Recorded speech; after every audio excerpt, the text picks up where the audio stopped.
Alice's Adventures in Wonderland by Lewis Carroll. Chapter 1. Down the Rabbit Hole. Alice was beginning to get very tired of sitting by her sister on the bank, and of having nothing to do. Once or twice she had peeped into the book her sister was reading, but it had no pictures or conversations in it. And what is the use of a book, thought Alice, without pictures or conversations? So she was considering in her own mind, as well as she could, for the hot day made her feel very sleepy and stupid, whether the pleasure of making a daisy chain would be worth the trouble of getting up and picking the daisies, when suddenly a white rabbit with pink eyes ran close by her. There was nothing so very remarkable in that, nor did Alice think it so very much out of the way to hear the rabbit say to itself, "Oh dear, I shall be late." When she thought it over afterwards, it occurred to her that she ought to have wondered at this, but at the time it all seemed quite natural.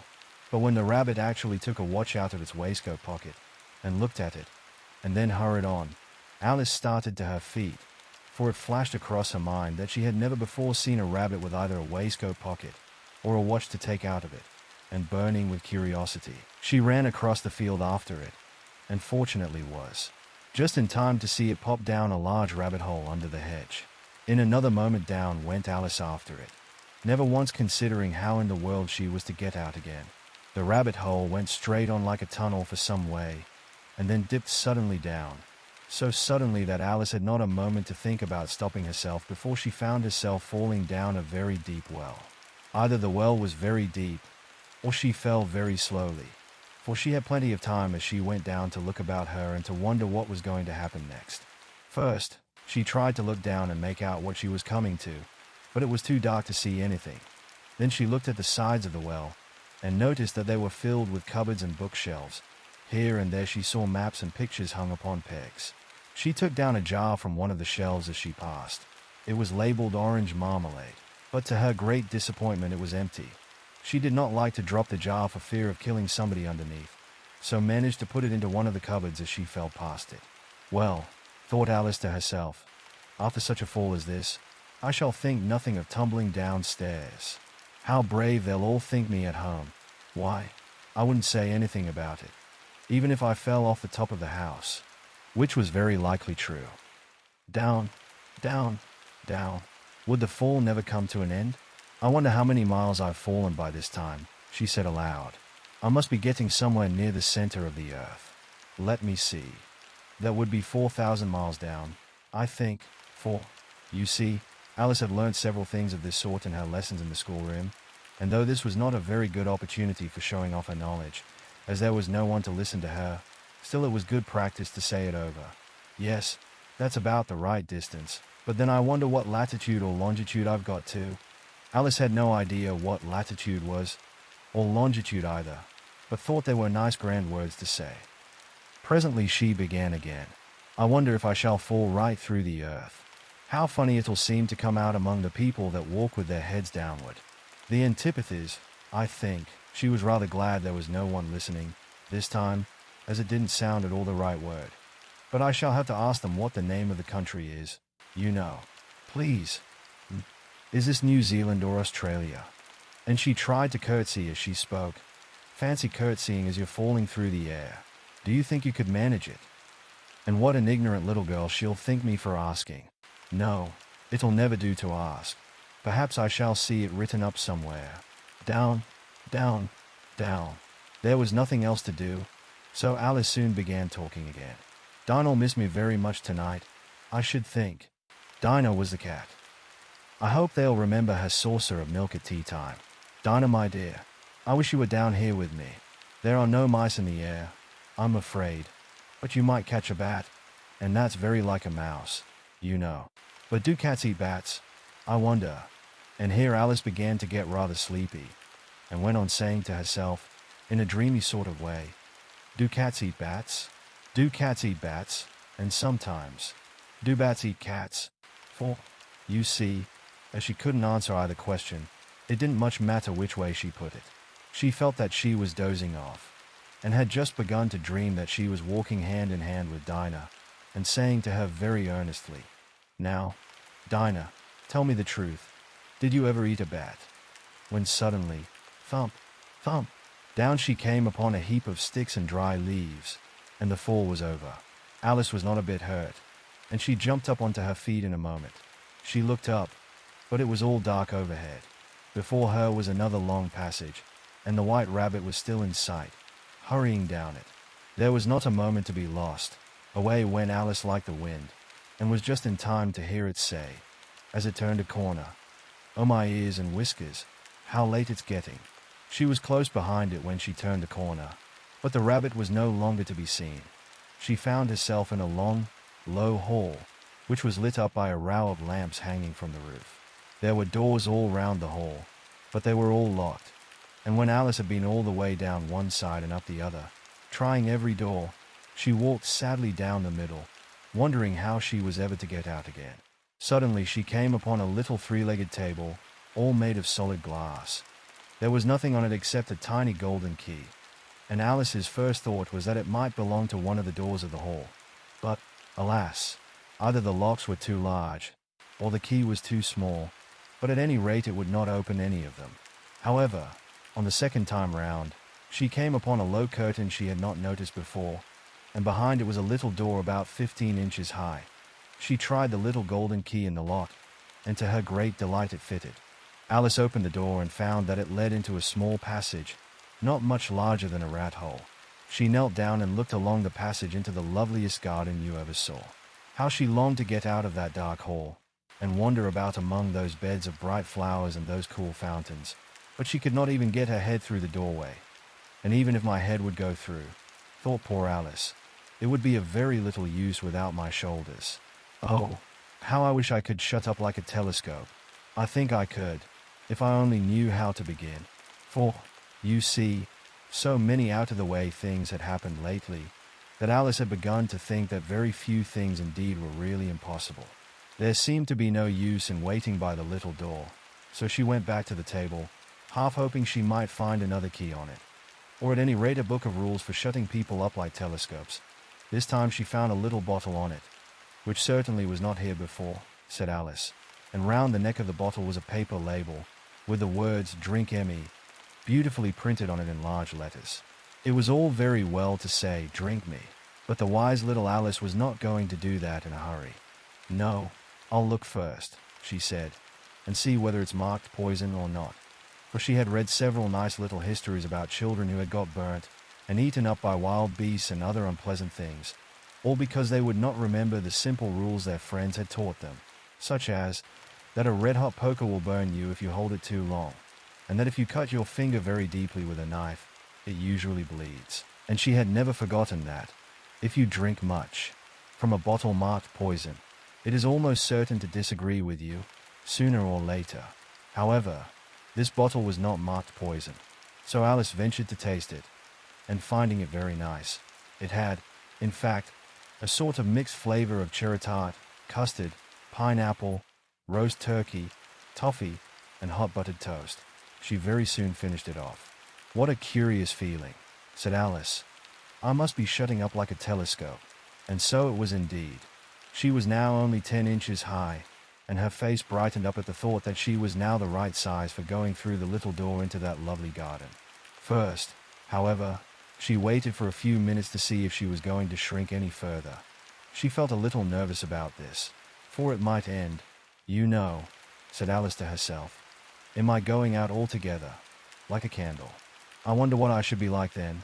And she tried to fancy what the flame of a candle is like after the candle is blown out, for she could not remember ever having seen such a thing. After a while, finding that nothing more happened, she decided on going into the garden at once. But, alas for poor Alice, when she got to the door, she found she had forgotten the little golden key, and when she went back to the table for it, she found she could not possibly reach it. She could see it quite plainly through the glass, and she tried her best to climb up one of the legs of the table, but it was too slippery, and when she had tired herself out with trying, the poor little thing sat down and cried. "Come, there's no use in crying like that," said Alice to herself, rather sharply. "I advise you to leave off this minute." She generally gave herself very good advice, though she very seldom followed it. and sometimes she scolded herself so severely as to bring tears into her eyes. And once she remembered trying to box her own ears for having cheated herself in a game of croquet she was playing against herself, for this curious child was very fond of pretending to be two people. But it's no use now, thought poor Alice, to pretend to be two people. Why, there's hardly enough of me left to make one respectable person. Soon her eye fell on a little glass box that was lying under the table. She opened it, and found in it a very small cake, on which the words "Eat me" were beautifully marked in currants. "Well, I'll eat it," said Alice, "and if it makes me grow larger, I can reach the key, and if it makes me grow smaller, I can creep under the door. So either way I'll get into the garden, and I don't care which happens." She ate a little bit, and said anxiously to herself, "Which way? Which way?" holding her hand on the top of her head to feel which way it was growing. And she was quite surprised to find that she remained the same size. To be sure, this generally happens when one eats cake. But Alice had got so much into the way of expecting nothing but out-of-the-way things to happen, that it seemed quite dull and stupid for life to go on in the common way. So she set to work, and very soon finished off the cake.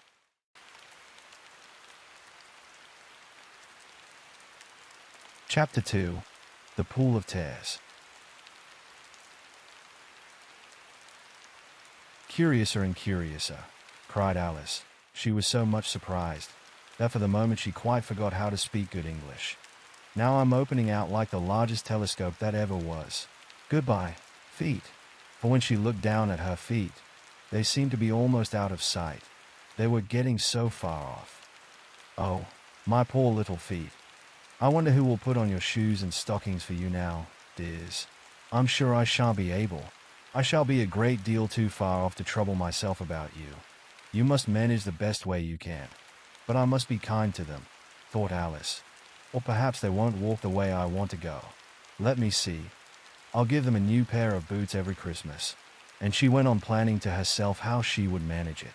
"They must go by the carrier," she thought. "And how funny it'll seem, sending presents to one's own feet. And how odd the directions will look. Alice's right foot, Esquire, Hearthrug, near the fender, with Alice's love. Oh dear, what nonsense I'm talking." Just then her head struck against the roof of the hall.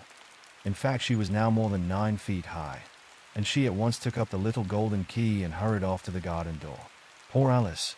It was as much as she could do, lying down on one side, to look through into the garden with one eye. But to get through was more hopeless than ever. She sat down and began to cry again. "You ought to be ashamed of yourself," said Alice. "A great girl like you," she might well say this, "to go on crying in this way. Stop this moment, I tell you." But she went on all the same, shedding gallons of tears, until there was a large pool all round her, about 4 inches deep and reaching half down the hall. After a time she heard a little pattering of feet in the distance, and she hastily dried her eyes to see what was coming. It was the White Rabbit returning, splendidly dressed, with a pair of white kid gloves in one hand and a large fan in the other. He came trotting along in a great hurry, muttering to himself as he came, "Oh, the Duchess, the Duchess. Oh, won't she be savage if I've kept her waiting?" Alice felt so desperate that she was ready to ask help of anyone. So, when the rabbit came near her, she began, in a low, timid voice, "If you please, sir."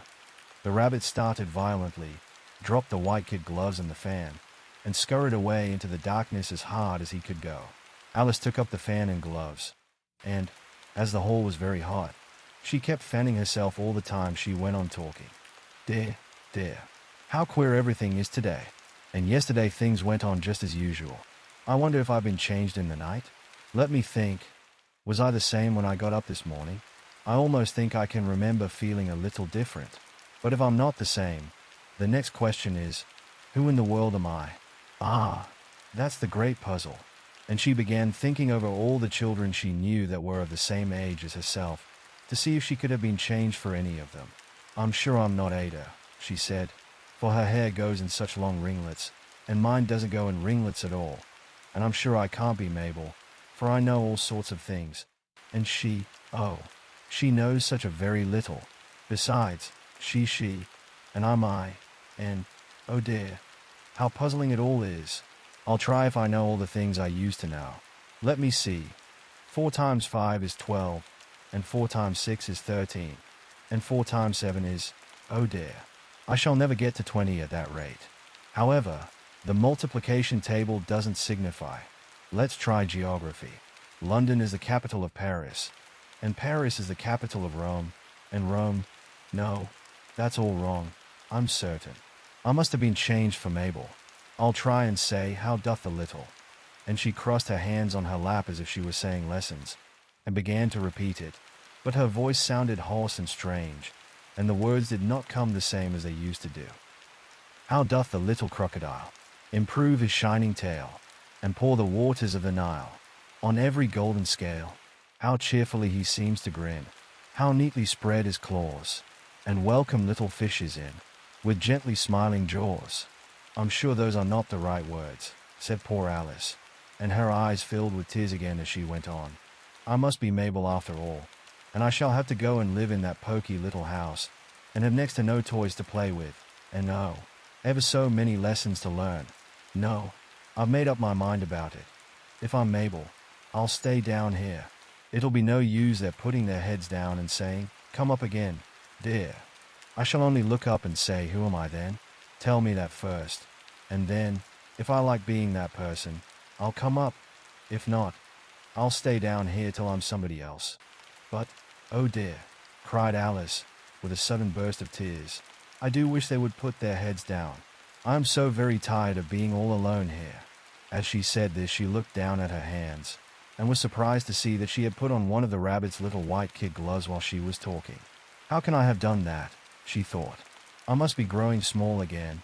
She got up and went to the table to measure herself by it, and found that, as nearly as she could guess, she was now about 2 feet high, and was going on shrinking rapidly. She soon found out that the cause of this was the fan she was holding, and she dropped it hastily, just in time to avoid shrinking away altogether. That was a narrow escape, said Alice, a good deal frightened at the sudden change, but very glad to find herself still in existence. And now for the garden. And she ran with all speed back to the little door. But, alas, the little door was shut again, and the little golden key was lying on the glass table as before. And things are worse than ever, thought the poor child, for I never was so small as this before, never, and I declare it's too bad, that it is. As she said these words her foot slipped, and in another moment, splash, she was up to her chin in salt water. Her first idea was that she had somehow fallen into the sea. And in that case I can go back by railway, she said to herself. Alice had been to the seaside once in her life, and had come to the general conclusion that wherever you go to on the English coast you find a number of bathing machines in the sea, some children digging in the sand with wooden spades, then a row of lodging houses, and behind them a railway station. However, she soon made out that she was in the pool of tears which she had wept when she was 9 feet high. I wish I hadn't cried so much, said Alice, as she swam about, trying to find her way out. I shall be punished for it now, I suppose, by being drowned in my own tears. That will be a queer thing, to be sure. However, everything is queer today. Just then she heard something splashing about in the pool a little way off, and she swam nearer to make out what it was. At first she thought it must be a walrus or hippopotamus, but then she remembered how small she was now, and she soon made out that it was only a mouse that had slipped in like herself. Would it be of any use, now, thought Alice, to speak to this mouse? Everything is so out of the way down here, that I should think very likely it can talk. At any rate, there's no harm in trying. So she began. Oh mouse, do you know the way out of this pool? I am very tired of swimming about here. Oh mouse. Alice thought this must be the right way of speaking to a mouse. She had never done such a thing before, but she remembered having seen in her brother's Latin grammar. A mouse, of a mouse, to a mouse, oh mouse. The mouse looked at her rather inquisitively, and seemed to her to wink with one of its little eyes, but it said nothing. Perhaps it doesn't understand English, thought Alice. I dare say it's a French mouse, come over with William the Conqueror. For, with all her knowledge of history, Alice had no very clear notion how long ago anything had happened. So she began again, "Oh, you ist ma chat," which was the first sentence in her French lesson book. The mouse gave a sudden leap out of the water and seemed to quiver all over with fright. "Oh, I beg your pardon," cried Alice hastily, afraid that she had hurt the poor animal's feelings. "I quite forgot you didn't like cats." "Not like cats," cried the mouse, in a shrill, passionate voice. "Would you like cats if you were me?" "Well, perhaps not," said Alice in a soothing tone. "Don't be angry about it. And yet I wish I could show you our cat Dinah. I think you'd take a fancy to cats if you could only see her. She is such a dear quiet thing," Alice went on, half to herself, as she swam lazily about in the pool. "And she sits purring so nicely by the fire, licking her paws and washing her face. And she is such a nice soft thing to nurse, and she's such a capital one for catching mice." "Oh, I beg your pardon," cried Alice again, for this time the mouse was bristling all over, and she felt certain it must be really offended. "We won't talk about her any more if you'd rather not." "We indeed," cried the mouse, who was trembling down to the end of his tail. "As if I would talk on such a subject. Our family always hated cats, nasty, low, vulgar things. Don't let me hear the name again."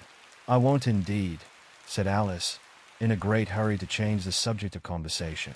Are you fond of dogs?" The mouse did not answer, so Alice went on eagerly. "There is such a nice little dog near our house I should like to show you. A little bright-eyed terrier, you know, with such long curly brown hair. And it'll fetch things when you throw them, and it'll sit up and beg for its dinner, and all sorts of things. I can't remember half of them.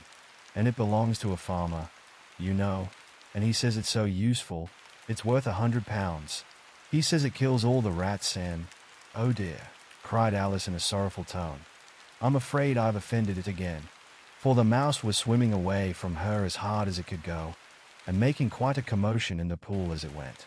So she called softly after it, "Mouse dear, do come back again, and we won't talk about cats or dogs either, if you don't like them." When the mouse heard this, it turned round and swam slowly back to her. Its face was quite pale, with passion, Alice thought, and it said in a low trembling voice, "Let us get to the shore, and then I'll tell you my history, and you'll understand why it is I hate cats and dogs." It was high time to go, for the pool was getting quite crowded with the birds and animals that had fallen into it. There were a duck and a dodo, a lory and an eaglet, and several other curious creatures. Alice led the way, and the whole party swam to the shore.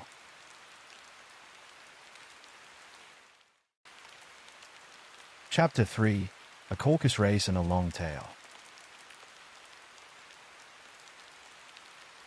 They were indeed a queer-looking party that assembled on the bank. The birds with draggled feathers, the animals with their fur clinging close to them, and all dripping wet, cross, and uncomfortable. The first question, of course, was how to get dry again. They had a consultation about this, and after a few minutes it seemed quite natural to Alice to find herself talking familiarly with them, as if she had known them all her life. Indeed, she had quite a long argument with the lory, who at last turned sulky, and would only say, "I'm older than you, and must know better." And this Alice would not allow without knowing how old it was. And, as the lory positively refused to tell its age, there was no more to be said. At last the mouse, who seemed to be a person of authority among them, called out, "Sit down, all of you, and listen to me. I'll soon make you dry enough." They all sat down at once, in a large ring, with the mouse in the middle. Alice kept her eyes anxiously fixed on it, for she felt sure she would catch a bad cold if she did not get dry very soon. "Ahem," said the mouse with an important air. "Are you all ready? This is the driest thing I know. Silence all round, if you please." William the Conqueror, whose cause was favored by the Pope, was soon submitted to by the English, who wanted leaders, and had been of late much accustomed to usurpation and conquest. Edwin and Morcar, the Earls of Mercia and Northumbria. Said the lory, with a shiver. "I beg your pardon," said the mouse, frowning, but very politely. "Did you speak?" "Not I," said the lory hastily. "I thought you did," said the mouse. "I proceed." Edwin and Morcar, the Earls of Mercia and Northumbria, declared for him, and even Stigand, the patriotic Archbishop of Canterbury, found it advisable. "Found what?" said the duck. Found it.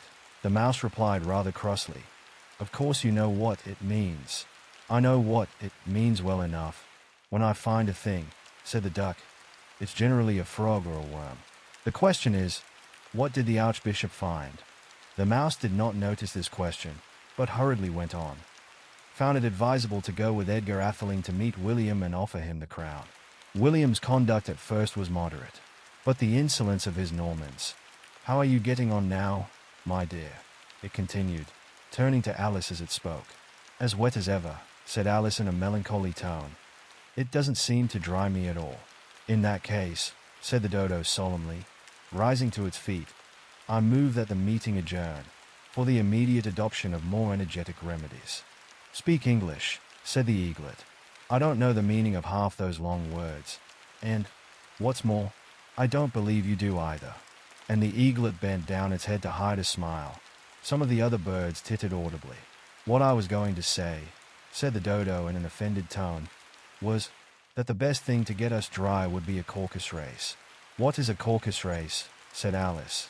Not that she wanted much to know, but the dodo had paused as if it thought that somebody ought to speak, and no one else seemed inclined to say anything. Why, said the dodo, the best way to explain it is to do it, and, as you might like to try the thing yourself, some winter day, I will tell you how the dodo managed it. First it marked out a race course, in a sort of circle. The exact shape doesn't matter, it said, and then all the party were placed along the course, here and there. There was no 1, 2, 3, and away, but they began running when they liked, and left off when they liked, so that it was not easy to know when the race was over.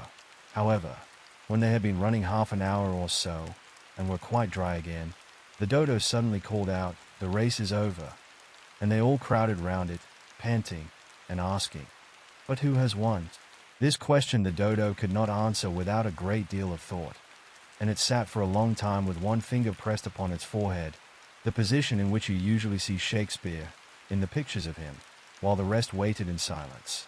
At last the dodo said, everybody has won, and all must have prizes. But who is to give the prizes? Quite a chorus of voices asked. Why, she, of course, said the dodo, pointing to Alice with one finger, and the whole party at once crowded round her, calling out in a confused way, prizes, prizes. Alice had no idea what to do, and in despair she put her hand in her pocket and pulled out a box of comfits. Luckily the salt water had not got into it, and handed them round as prizes.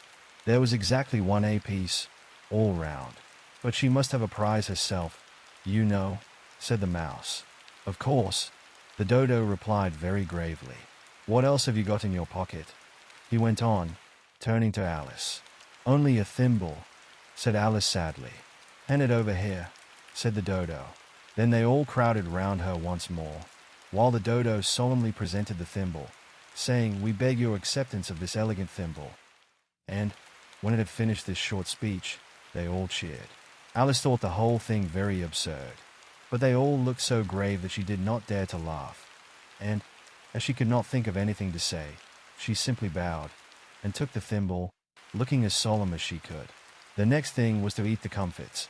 This caused some noise and confusion, as the large birds complained that they could not taste theirs, and the small ones choked and had to be patted on the back. However, it was over at last, and they sat down again in a ring, and begged the mouse to tell them something more. You promised to tell me your history, you know, said Alice. And why it is you hate C and D, she added in a whisper, half afraid that it would be offended again. Mine is a long and a sad tale, said the mouse, turning to Alice, and sighing. It is a long tale, certainly, said Alice, looking down with wonder at the mouse's tail. But why do you call it sad? And she kept on puzzling about it while the mouse was speaking, so that her idea of the tale was something like this. Fury said to a mouse that he met in the house.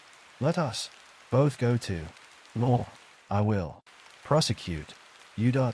Come, I'll take no denial.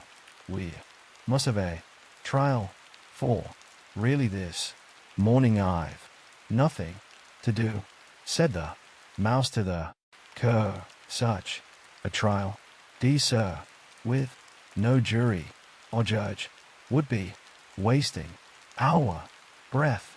I'll be judge, I'll be jury, said cunning old fury. I'll try the whole cause and condemn you to death. You are not attending, said the mouse to Alice severely. What are you thinking of? I beg your pardon, said Alice very humbly. You had got to the fifth bend, I think. I had not, cried the mouse, sharply and very angrily. A knot, said Alice, always ready to make herself useful, and looking anxiously about her. Oh, do let me help to undo it. I shall do nothing of the sort, said the mouse, getting up and walking away. You insult me by talking such nonsense. I didn't mean it, pleaded poor Alice. But you're so easily offended, you know. The mouse only growled in reply. Please come back and finish your story, Alice called after it, and the others all joined in chorus. Yes, please do. But the mouse only shook its head impatiently and walked a little quicker. What a pity it wouldn't stay, sighed the Lory, as soon as it was quite out of sight, and an old crab took the opportunity of saying to her daughter, my dear, let this be a lesson to you never to lose your temper. Hold your tongue, ma, said the young crab, a little snappishly. You're enough to try the patience of an oyster. I wish I had our Dinah here. I know I do, said Alice aloud, addressing nobody in particular. She'd soon fetch it back. And who is Dinah, if I might venture to ask the question, said the Lory. Alice replied eagerly, for she was always ready to talk about her pet. Dinah's our cat. And she's such a capital one for catching mice you can't think. And oh, I wish you could see her after the birds. Why, she'll eat a little bird as soon as look at it. This speech caused a remarkable sensation among the party. Some of the birds hurried off at once. One old magpie began wrapping itself up very carefully, remarking, I really must be getting home. The night air doesn't suit my throat. And a canary called out in a trembling voice to its children, Come away, my dears. It's high time you were all in bed. On various pretexts they all moved off, and Alice was soon left alone. I wish I hadn't mentioned Dinah, she said to herself in a melancholy tone. Nobody seems to like her, down here, and I'm sure she's the best cat in the world. Oh, my dear Dinah, I wonder if I shall ever see you any more. And here poor Alice began to cry again, for she felt very lonely and low-spirited. In a little while, however, she again heard a little pattering of footsteps in the distance, and she looked up eagerly, half hoping that the mouse had changed his mind and was coming back to finish his story.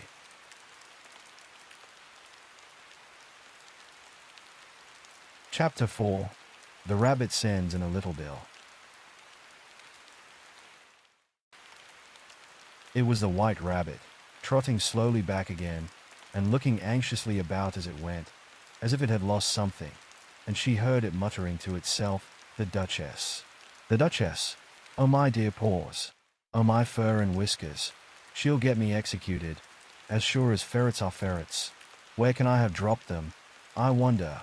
Alice guessed in a moment that it was looking for the fan and the pair of white kid gloves, and she very good-naturedly began hunting about for them. But they were nowhere to be seen. Everything seemed to have changed since her swim in the pool, and the great hall, with the glass table and the little door, had vanished completely. Very soon the rabbit noticed Alice, as she went hunting about, and called out to her in an angry tone, Why, Mary Ann, what are you doing out here? Run home this moment, and fetch me a pair of gloves and a fan. Quick, now! And Alice was so much frightened that she ran off at once in the direction it pointed to, without trying to explain the mistake it had made. He took me for his housemaid, she said to herself as she ran. How surprised he'll be when he finds out who I am. But I'd better take him his fan and gloves. That is, if I can find them. As she said this, she came upon a neat little house, on the door of which was a bright brass plate with the name W. Rabbit engraved upon it. She went in without knocking, and hurried upstairs, in great fear lest she should meet the real Mary Ann, and be turned out of the house before she had found the fan and gloves. How queer it seems, Alice said to herself, to be going messages for a rabbit. I suppose Dinah'll be sending me on messages next. And she began fancying the sort of thing that would happen. Miss Alice, come here directly, and get ready for your walk. Coming in a minute, nurse. But I've got to see that the mouse doesn't get out. Only I don't think," Alice went on, "that they'd let Dinah stop in the house if it began ordering people about like that." By this time she had found her way into a tidy little room with a table in the window, and on it, as she had hoped, a fan and 2 or 3 pairs of tiny white kid gloves. She took up the fan and a pair of the gloves, and was just going to leave the room, when her eye fell upon a little bottle that stood near the looking-glass. There was no label this time with the words "Drink Me," but nevertheless she uncorked it and put it to her lips. "I know something interesting is sure to happen," she said to herself, "whenever I eat or drink anything. So I'll just see what this bottle does. I do hope it'll make me grow large again, for really I'm quite tired of being such a tiny little thing." It did so indeed, and much sooner than she had expected.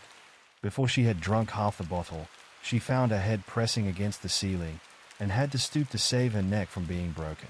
She hastily put down the bottle, saying to herself, "That's quite enough. I hope I shan't grow any more. As it is, I can't get out of the door.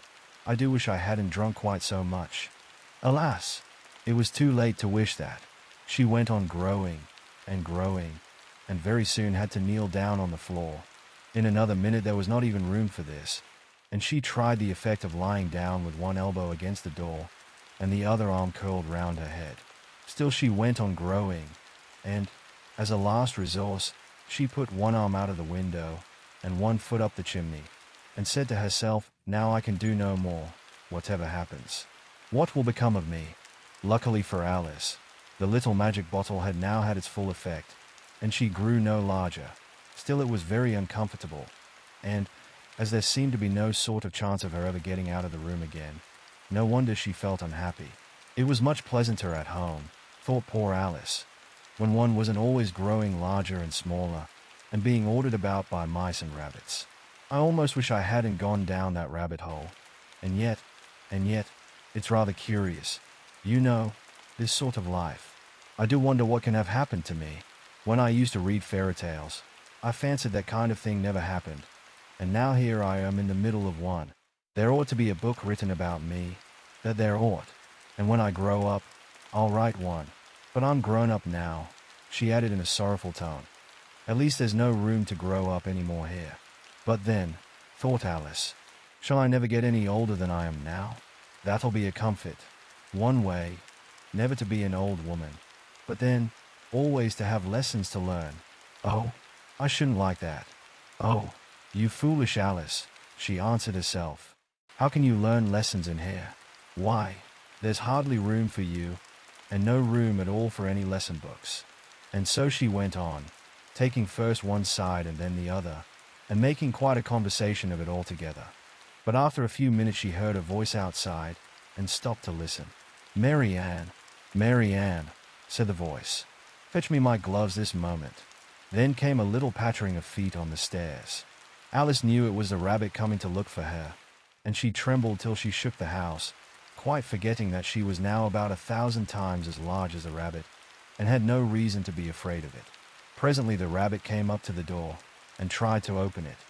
But, as the door opened inwards, and Alice's elbow was pressed hard against it, that attempt proved a failure. Alice heard it say to itself, "Then I'll go round and get in at the window." "That you won't," thought Alice, and, after waiting till she fancied she heard the rabbit just under the window, she suddenly spread out her hand, and made a snatch in the air. She did not get hold of anything, but she heard a little shriek and a fall, and a crash of broken glass, from which she concluded that it was just possible it had fallen into a cucumber frame, or something of the sort. Next came an angry voice, the rabbit's, "Pat, Pat, where are you?" And then a voice she had never heard before. "Sure then I'm here, digging for apples, your honor, digging for apples, indeed," said the rabbit angrily. "Here, come and help me out of this." Sounds of more broken glass. "Now tell me, Pat, what's that in the window?" "Sure, it's an arm, your honor." He pronounced it arum. "An arm, you goose. Whoever saw one that size? Why, it fills the whole window." "Sure, it does, your honor, but it's an arm for all that." "Well, it's got no business there. At any rate, Go and take it away."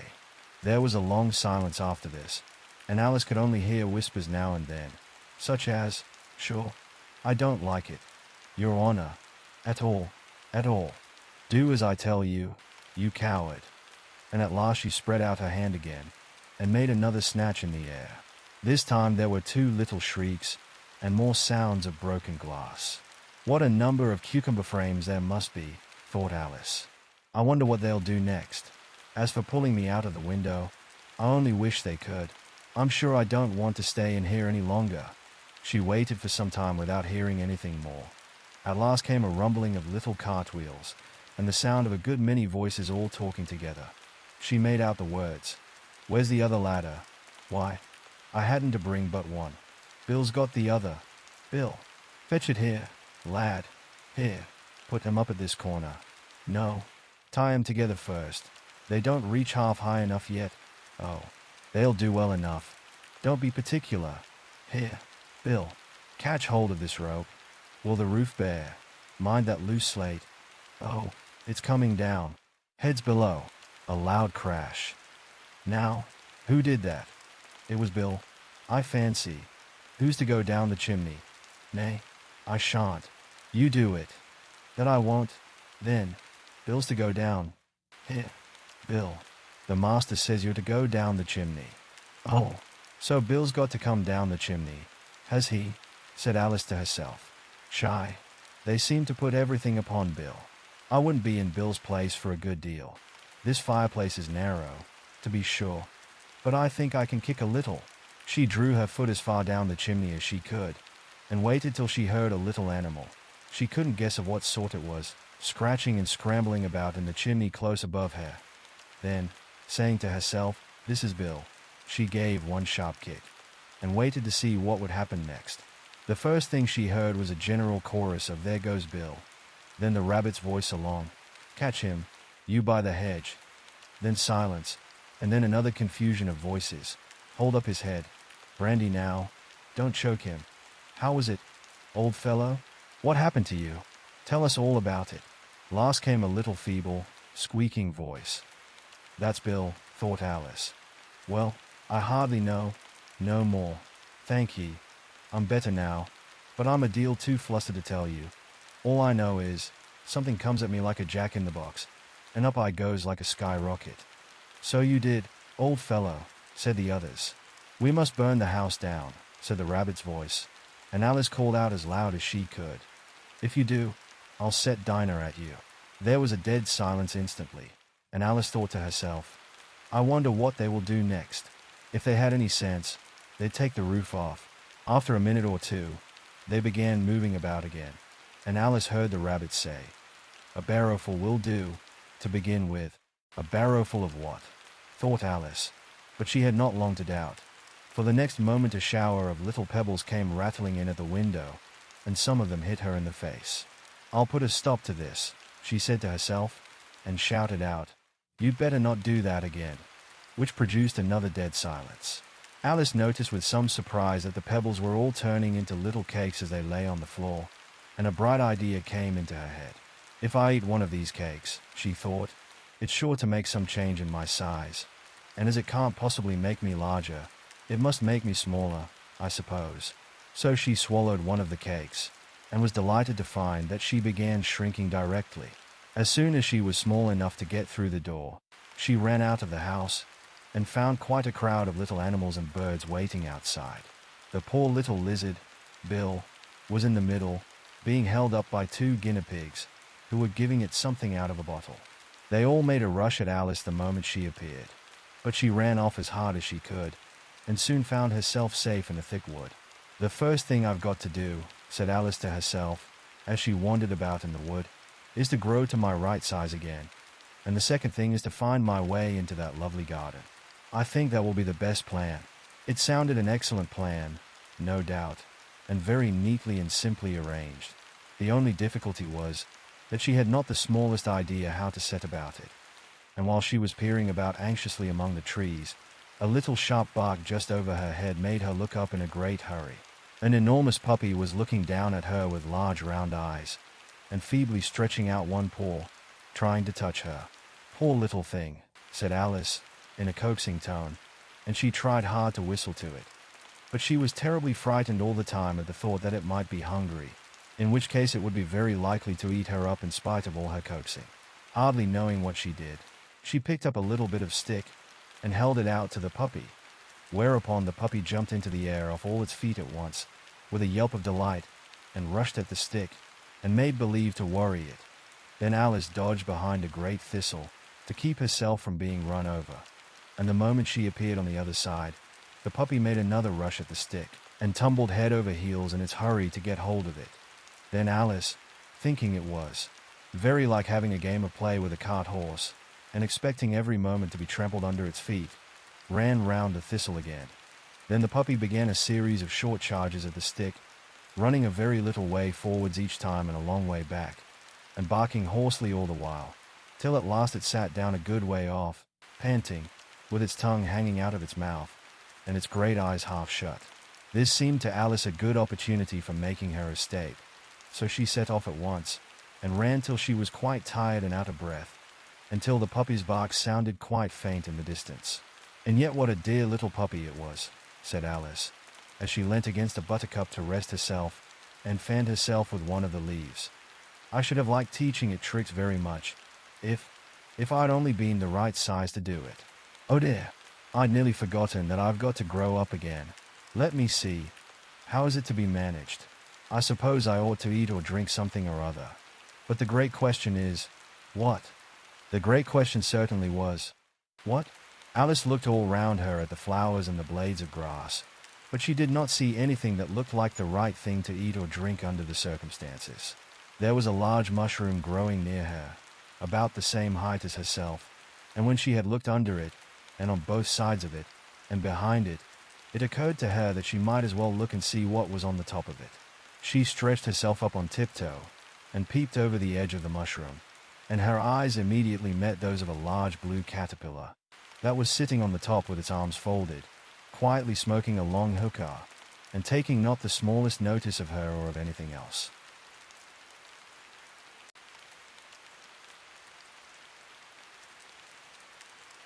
Chapter 5. Advice from a Caterpillar.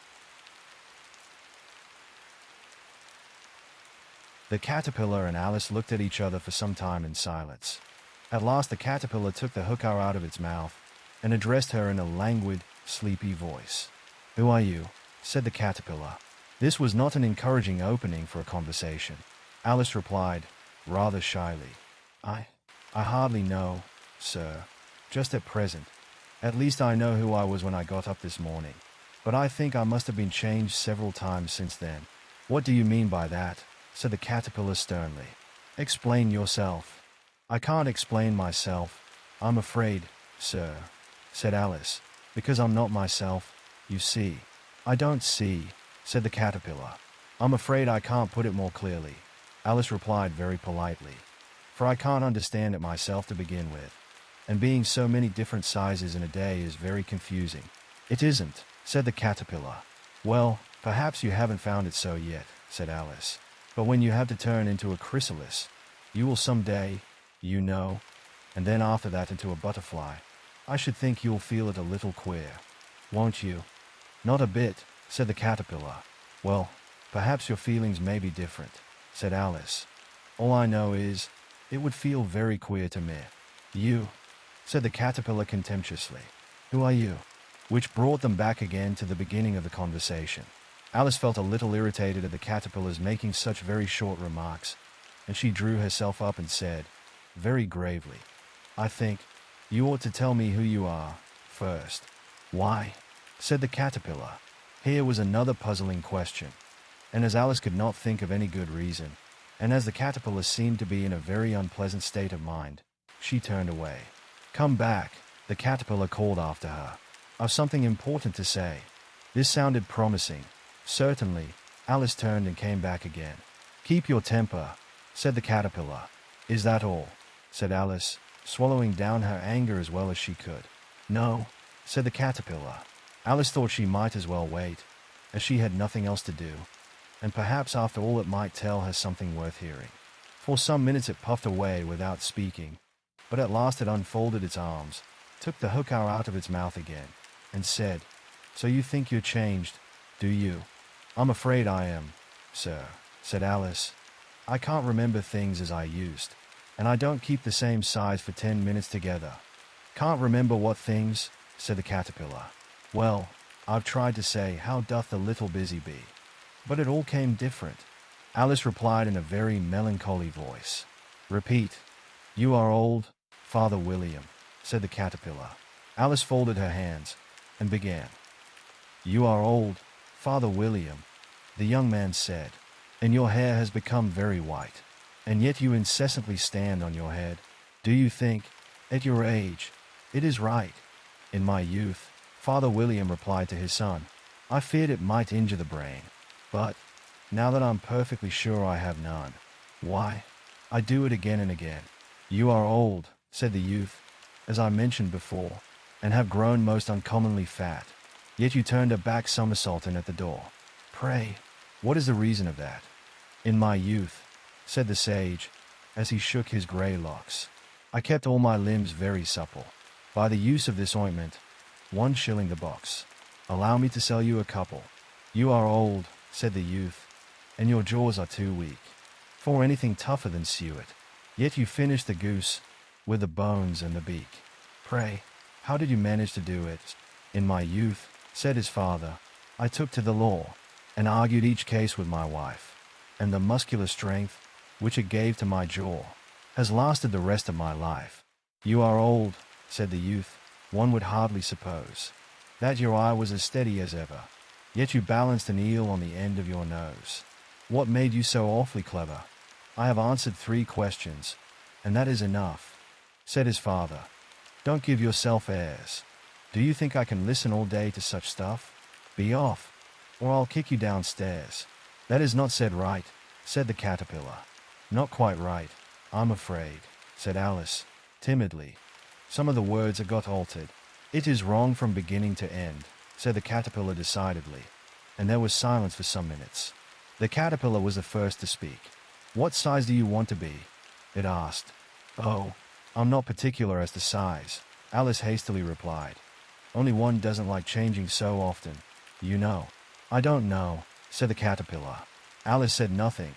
She had never been so much contradicted in her life before, and she felt that she was losing her temper. "Are you content now?" said the caterpillar. "Well, I should like to be a little larger, sir, if you wouldn't mind," said Alice. 3 inches is such a wretched height to be." "It is a very good height indeed," said the caterpillar angrily, rearing itself upright as it spoke. It was exactly 3 inches high. "But I'm not used to it," pleaded poor Alice in a piteous tone, and she thought of herself. "I wish the creatures wouldn't be so easily offended." "You'll get used to it in time," said the caterpillar, and it put the hookah into its mouth and began smoking again. This time Alice waited patiently until it chose to speak again. In a minute or two the caterpillar took the hookah out of its mouth and yawned once or twice, and shook itself. Then it got down off the mushroom, and crawled away in the grass, merely remarking as it went, "One side will make you grow taller, and the other side will make you grow shorter." "One side of what? The other side of what?" thought Alice to herself.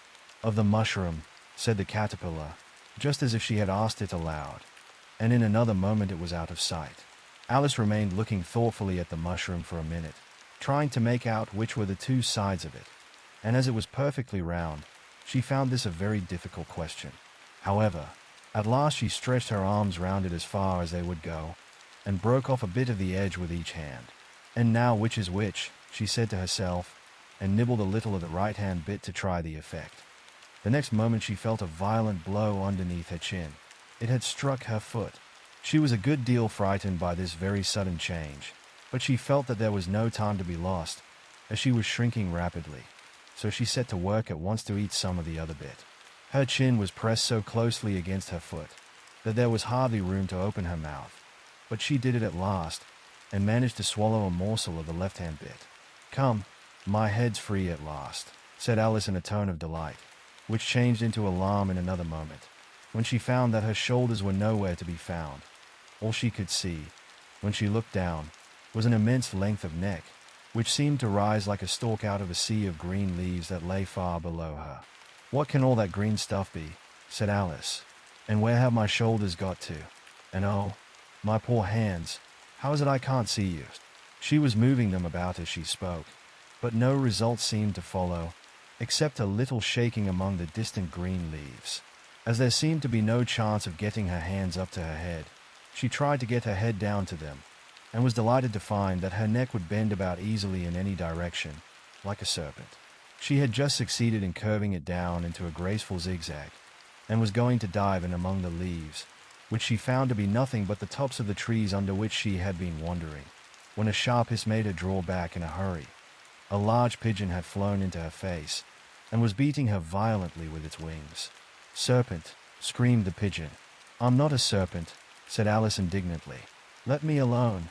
"Serpent, I say again," repeated the pigeon, but in a more subdued tone, and added with a kind of sob, "I've tried every way, and nothing seems to suit them."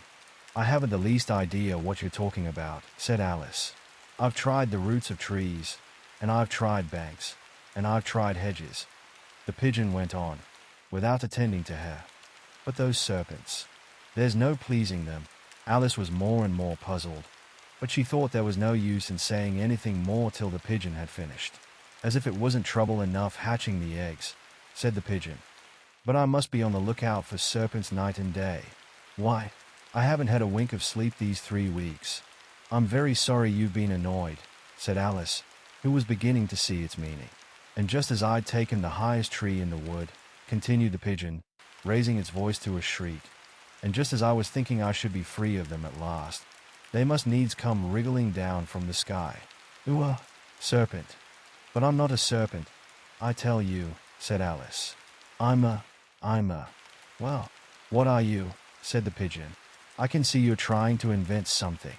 I'm a little girl," said Alice, rather doubtfully, as she remembered the number of changes she had gone through that day.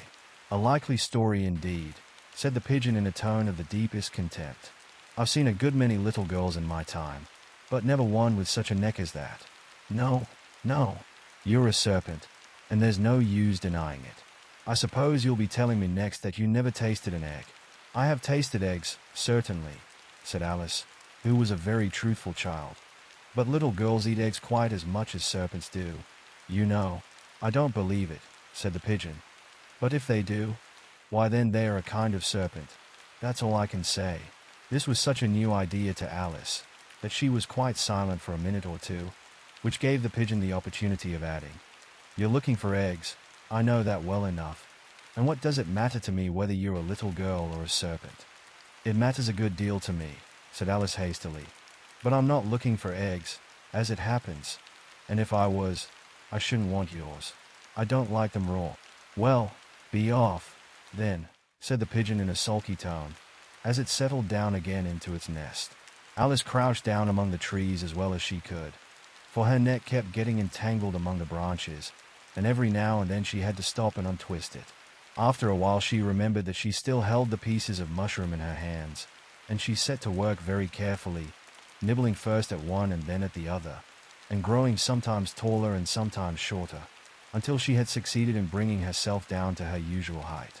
It was so long since she had been anything near the right size, that it felt quite strange at first, but she got used to it in a few minutes, and began talking to herself, as usual. "Come, there's half my plan done now. How puzzling all these changes are. I'm never sure what I'm going to be, from one minute to another. However, I've got back to my right size. The next thing is to get into that beautiful garden. How is that to be done, I wonder?" As she said this, she came suddenly upon an open place, with a little house in it about 4 feet high. "Whoever lives there," thought Alice, "it'll never do to come upon them this size. Why, I should frighten them out of their wits." So she began nibbling at the right-hand bit again, and did not venture to go near the house till she had brought herself down to 9 inches high.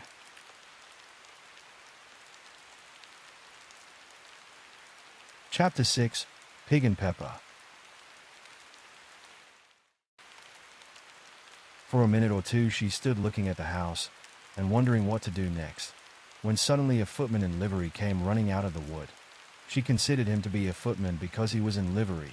Otherwise, Judging by his face only, she would have called him a fish, and rapped loudly at the door with his knuckles. It was opened by another footman in livery, with a round face and large eyes like a frog. And both footmen, Alice noticed, had powdered hair that curled all over their heads.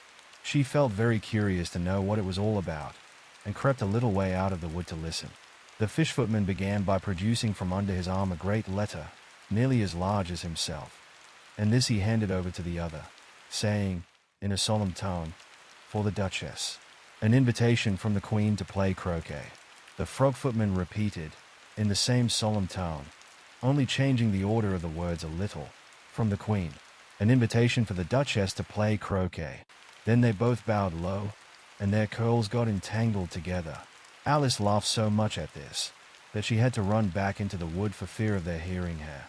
And when she next peeped out, the fish footman was gone, and the other was sitting on the ground near the door, staring stupidly up into the sky. Alice went timidly up to the door, and knocked. "There's no sort of use in knocking," said the footman, "and that for 2 reasons. First, because I'm on the same side of the door as you are. Secondly, because they're making such a noise inside. No one could possibly hear you." And certainly there was a most extraordinary noise going on within. A constant howling and sneezing, and every now and then a great crash, as if a dish or kettle had been broken to pieces. "Please, then," said Alice, "how am I to get in?" "There might be some sense in your knocking," the footman went on without attending to her, "if we had the door between us. For instance, if you were inside, you might knock, and I could let you out, you know." He was looking up into the sky all the time he was speaking, and this Alice thought decidedly uncivil. "But perhaps he can't help it," she said to herself. "His eyes are so very nearly at the top of his head. But at any rate he might answer questions. How am I to get in?" she repeated, aloud. "I shall sit here," the footman remarked, "till tomorrow." At this moment the door of the house opened, and a large plate came skimming out, straight at the footman's head. It just grazed his nose, and broke to pieces against one of the trees behind him. "Or next day, maybe," the footman continued in the same tone, exactly as if nothing had happened. "How am I to get in?" asked Alice again, in a louder tone. "Are you to get in at all?" said the footman. "That's the first question, you know." It was, no doubt. Only Alice did not like to be told so. "It's really dreadful," she muttered to herself, "the way all the creatures argue. It's enough to drive one crazy." The footman seemed to think this a good opportunity for repeating his remark, with variations. "I shall sit here," he said, "on and off, 4 days and days." "But what am I to do?" said Alice. "Anything you like," said the footman, and began whistling. "Oh, there's no use in talking to him," said Alice desperately. "He's perfectly idiotic." And she opened the door and went in. The door led right into a large kitchen, which was full of smoke from one end to the other. The Duchess was sitting on a 3-legged stool in the middle, nursing a baby. The cook was leaning over the fire, stirring a large cauldron which seemed to be full of soup. "There's certainly too much pepper in that soup," Alice said to herself, as well as she could for sneezing. There was certainly too much of it in the air. Even the Duchess sneezed occasionally, and as for the baby, it was sneezing and howling alternately without a moment's pause. The only things in the kitchen that did not sneeze were the cook and a large cat which was sitting on the hearth and grinning from ear to ear. "Please would you tell me," said Alice, a little timidly, for she was not quite sure whether it was good manners for her to speak first, "why your cat grins like that?" "It's a Cheshire cat," said the Duchess, "and that's why." "Pig." She said the last word with such sudden violence that Alice quite jumped. But she saw in another moment that it was addressed to the baby, and not to her, so she took courage, and went on again. "I didn't know that Cheshire cats always grinned. In fact, I didn't know that cats could grin." "They all can," said the Duchess, "and most of 'em do." "I don't know of any that do," Alice said very politely, feeling quite pleased to have got into a conversation. "You don't know much," said the Duchess, "and that's a fact." Alice did not at all like the tone of this remark, and thought it would be as well to introduce some other subject of conversation. While she was trying to fix on one, the cook took the cauldron of soup off the fire, and at once set to work throwing everything within her reach at the Duchess and the baby. The fire irons came first, Then followed a shower of saucepans, plates, and dishes. The Duchess took no notice of them even when they hit her, and the baby was howling so much already that it was quite impossible to say whether the blows hurt it or not. "Oh, please mind what you're doing," cried Alice, jumping up and down in an agony of terror. "Oh, there goes his precious nose," as an unusually large saucepan flew close by it, and very nearly carried it off. "If everybody minded their own business," the Duchess said in a hoarse growl, "the world would go round a deal faster than it does." "Which would not be an advantage," said Alice, who felt very glad to get an opportunity of showing off a little of her knowledge. "Just think of what work it would make with the day and night. You see, the Earth takes 24 hours to turn round on its axis." "Talking of axes," said the Duchess, "chop off her head." Alice glanced rather anxiously at the cook, to see if she meant to take the hint, but the cook was busily stirring the soup, and seemed not to be listening, so she went on again. 24 hours, I think, or is it 12? Oh, don't bother me," said the Duchess. "I never could abide figures." And with that she began nursing her child again, singing a sort of lullaby to it as she did so, and giving it a violent shake at the end of every line. "Speak roughly to your little boy, and beat him when he sneezes. He only does it to annoy, because he knows it teases."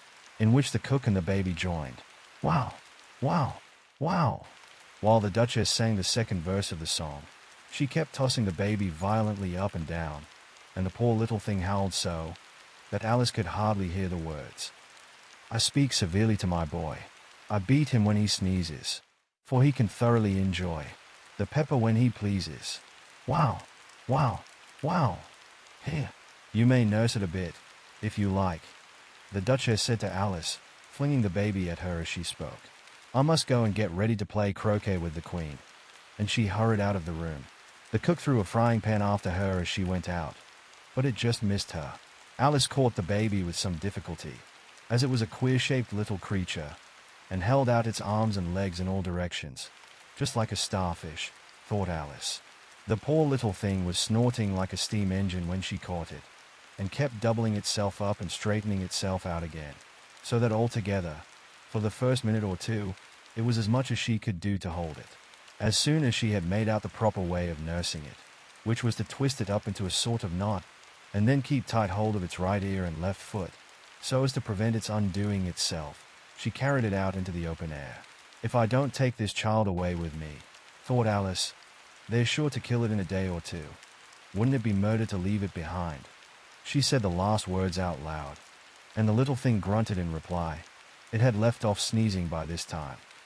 "Don't grunt," said Alice. "That's not at all a proper way of expressing yourself." The baby grunted again, and Alice looked very anxiously into its face to see what was the matter with it. There could be no doubt that it had a very turn-up nose, much more like a snout than a real nose. Also, its eyes were getting extremely small for a baby.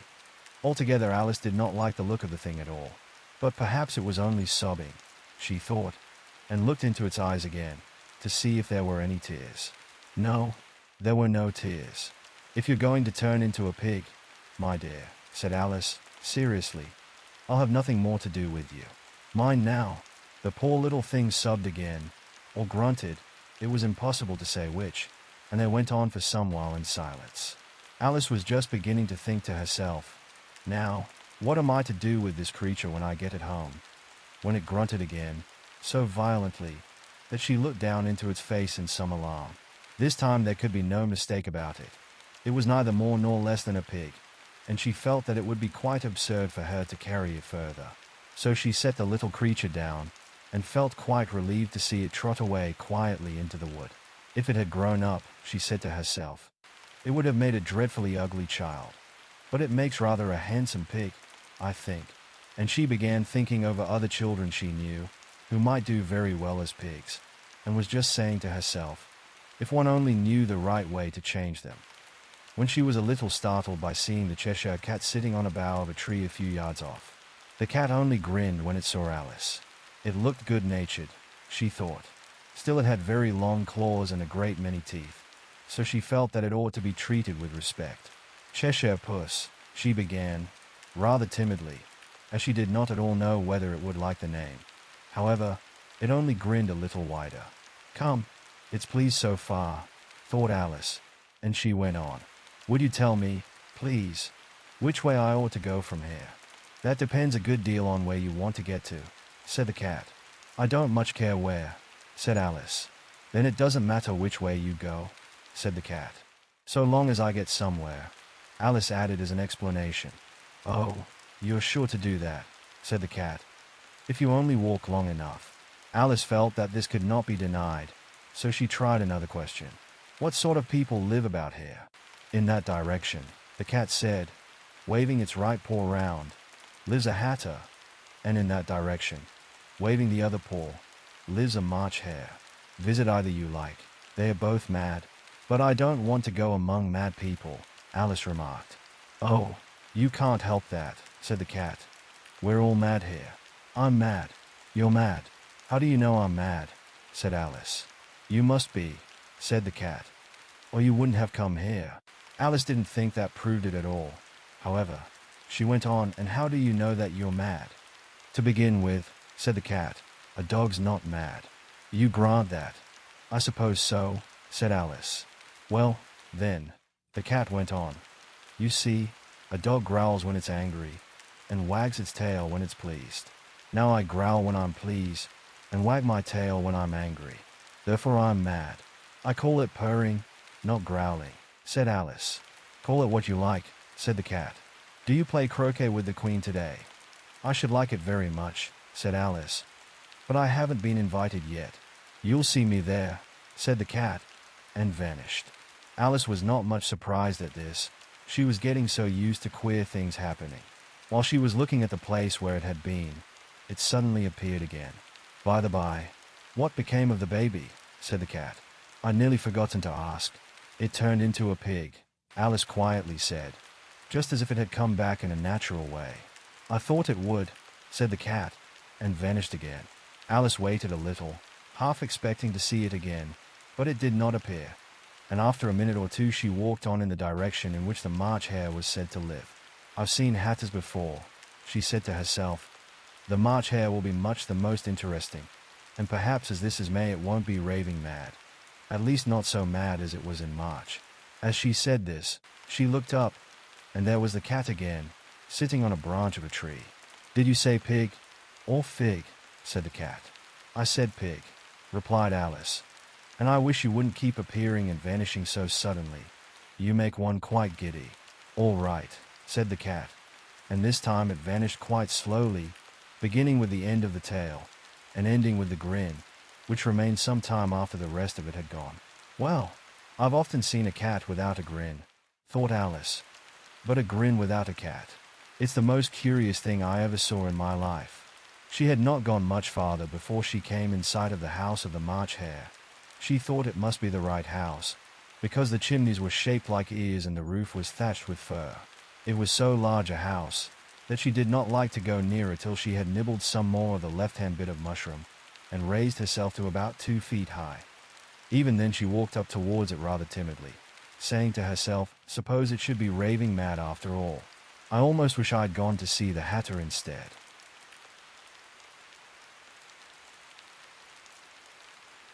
Chapter 7. A Mad Tea Party. There was a table set out under a tree in front of the house, and the March hare and the hatter were having tea at it. A dormouse was sitting between them, fast asleep, and the other two were using it as a cushion, resting their elbows on it, and talking over its head. Very uncomfortable for the dormouse, thought Alice. Only, as it's asleep, I suppose it doesn't mind. The table was a large one, but the three were all crowded together at one corner of it. No room, no room, they cried out when they saw Alice coming. There's plenty of room, said Alice indignantly, and she sat down in a large armchair at one end of the table. Have some wine, the March hare said in an encouraging tone. Alice looked all round the table, but there was nothing on it but tea. I don't see any wine, she remarked. There isn't any, said the March hare. Then it wasn't very civil of you to offer it, said Alice angrily. It wasn't very civil of you to sit down without being invited, said the March hare. I didn't know it was your table, said Alice. It's laid for a great many more than 3. Your hair wants cutting, said the Hatter.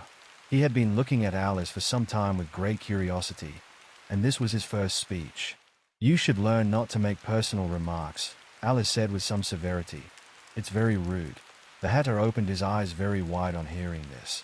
But all he said was, why is a raven like a writing desk? Come, we shall have some fun now, thought Alice. I'm glad they've begun asking riddles. I believe I can guess that, she added aloud. Do you mean that you think you can find out the answer to it? Said the March Hare. Exactly so, said Alice. Then you should say what you mean. The March Hare went on. I do, Alice hastily replied. At least I mean what I say. That's the same thing. You know. Not the same thing a bit, said the Hatter. You might just as well say that I see what I eat is the same thing as I eat what I see.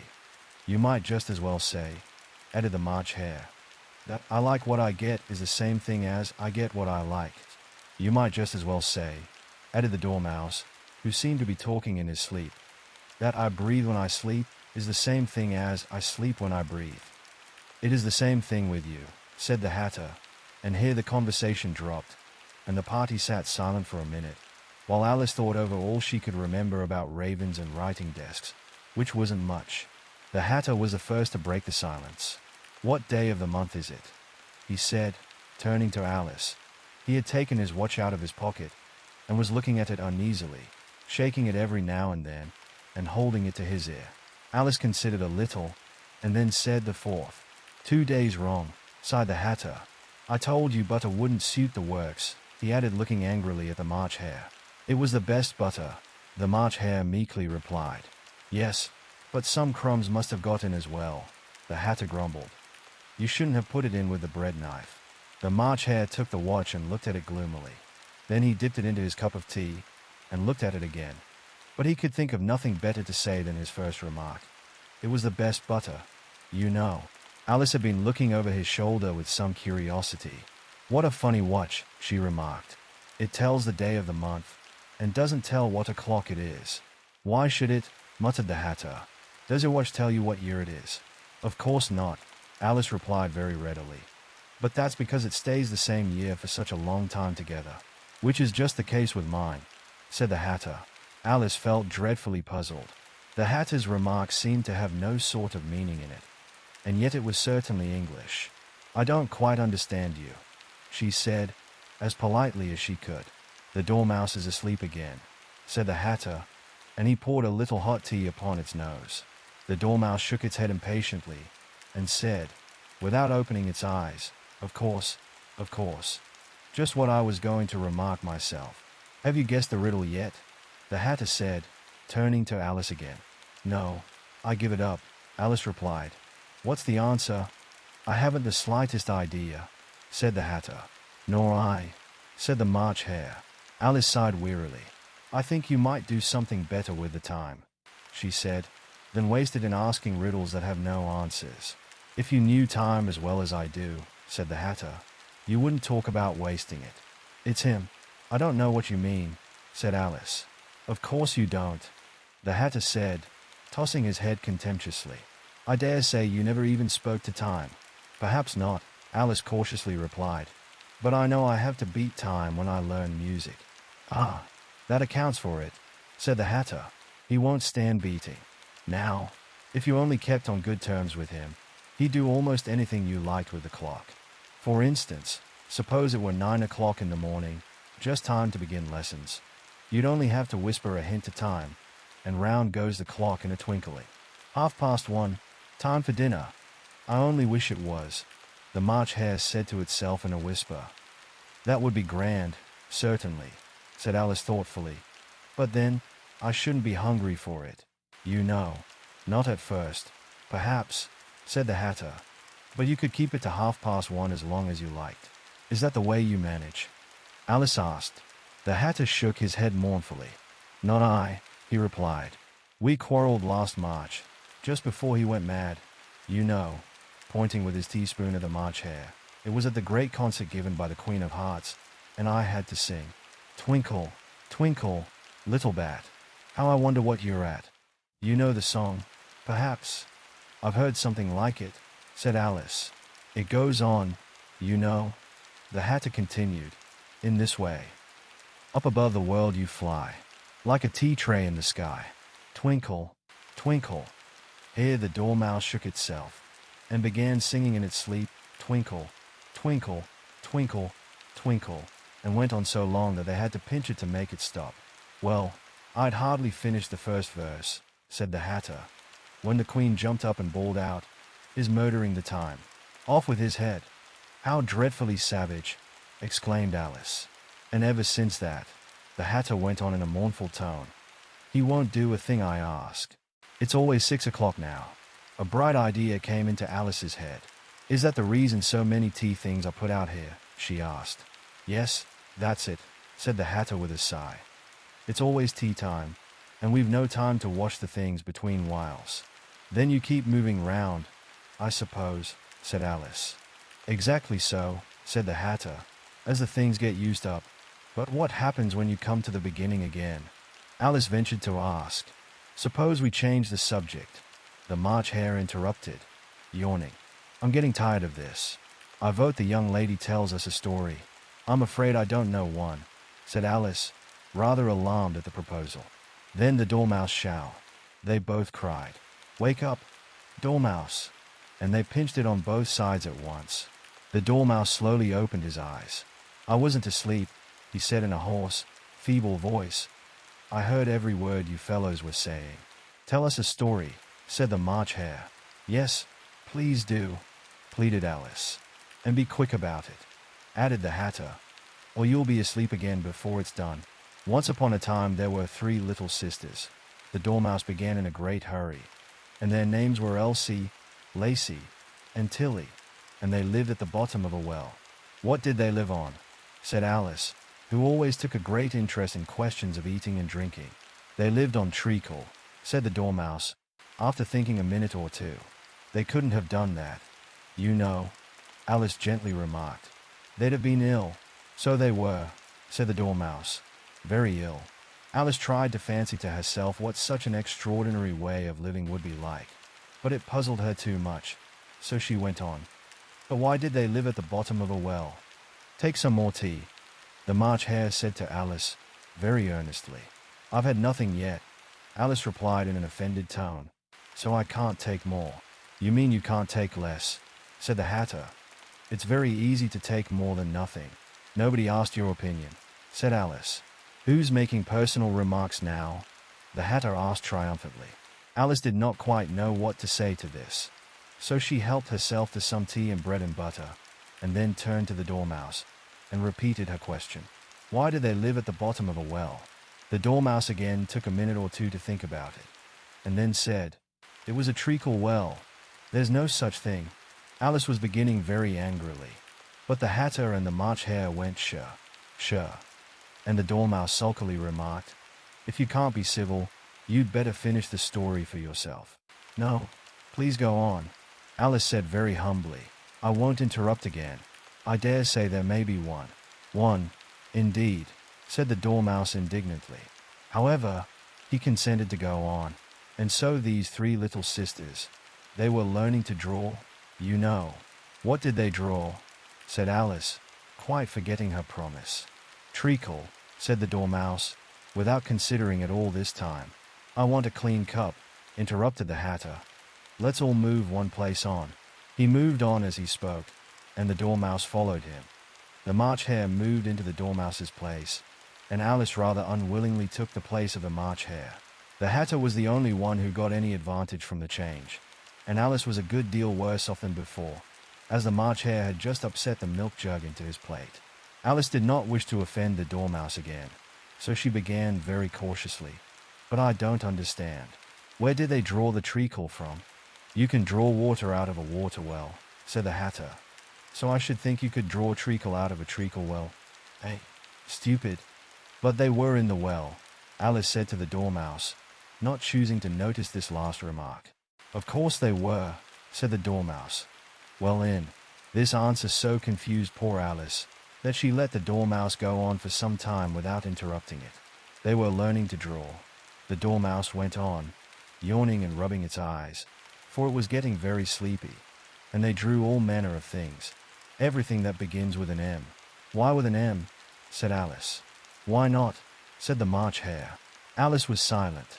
The Dormouse had closed its eyes by this time, and was going off into a doze. But, on being pinched by the Hatter, it woke up again with a little shriek, and went on. That begins with an M, such as mousetraps, and the moon, and memory, and muchness. You know you say things are much of a muchness. Did you ever see such a thing as a drawing of a muchness? Really? Now you ask me, said Alice, very much confused. I don't think. Then you shouldn't talk, said the Hatter. This piece of rudeness was more than Alice could bear. She got up in great disgust, and walked off. The Dormouse fell asleep instantly, and neither of the others took the least notice of her going, though she looked back once or twice, half hoping that they would call after her. The last time she saw them, they were trying to put the Dormouse into the teapot. At any rate, I'll never go there again, said Alice as she picked her way through the wood. It's the stupidest tea party I ever was at in all my life. Just as she said this, she noticed that one of the trees had a door leading right into it. That's very curious, she thought. But everything's curious today. I think I may as well go in at once. And in she went. Once more she found herself in the long hall, and close to the little glass table. Now, I'll manage better this time, she said to herself, and began by taking the little golden key and unlocking the door that led into the garden. Then she went to work nibbling at the mushroom. She had kept a piece of it in her pocket, till she was about a foot high. Then she walked down the little passage, and then she found herself at last in the beautiful garden, among the bright flower beds and the cool fountains.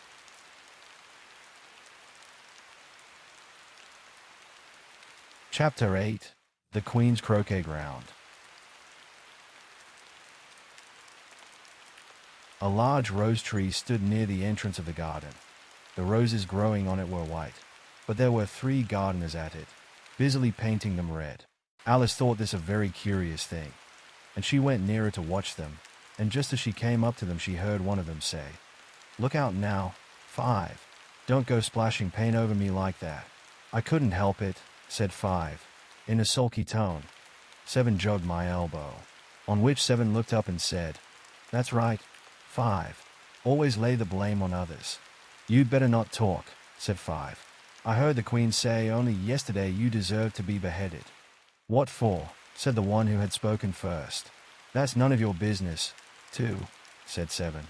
"Yes, it is his business," said 5. "And I'll tell him. It was for bringing the cooked tulip roots instead of onions." 7 flung down his brush, and had just begun, well, of all the unjust things, when his eye chanced to fall upon Alice, as she stood watching them, and he checked himself suddenly. The others looked round also, and all of them bowed low. "Would you tell me," said Alice, a little timidly, "why you are painting those roses?" 5 and 7 said nothing, but looked at 2. 2 began in a low voice.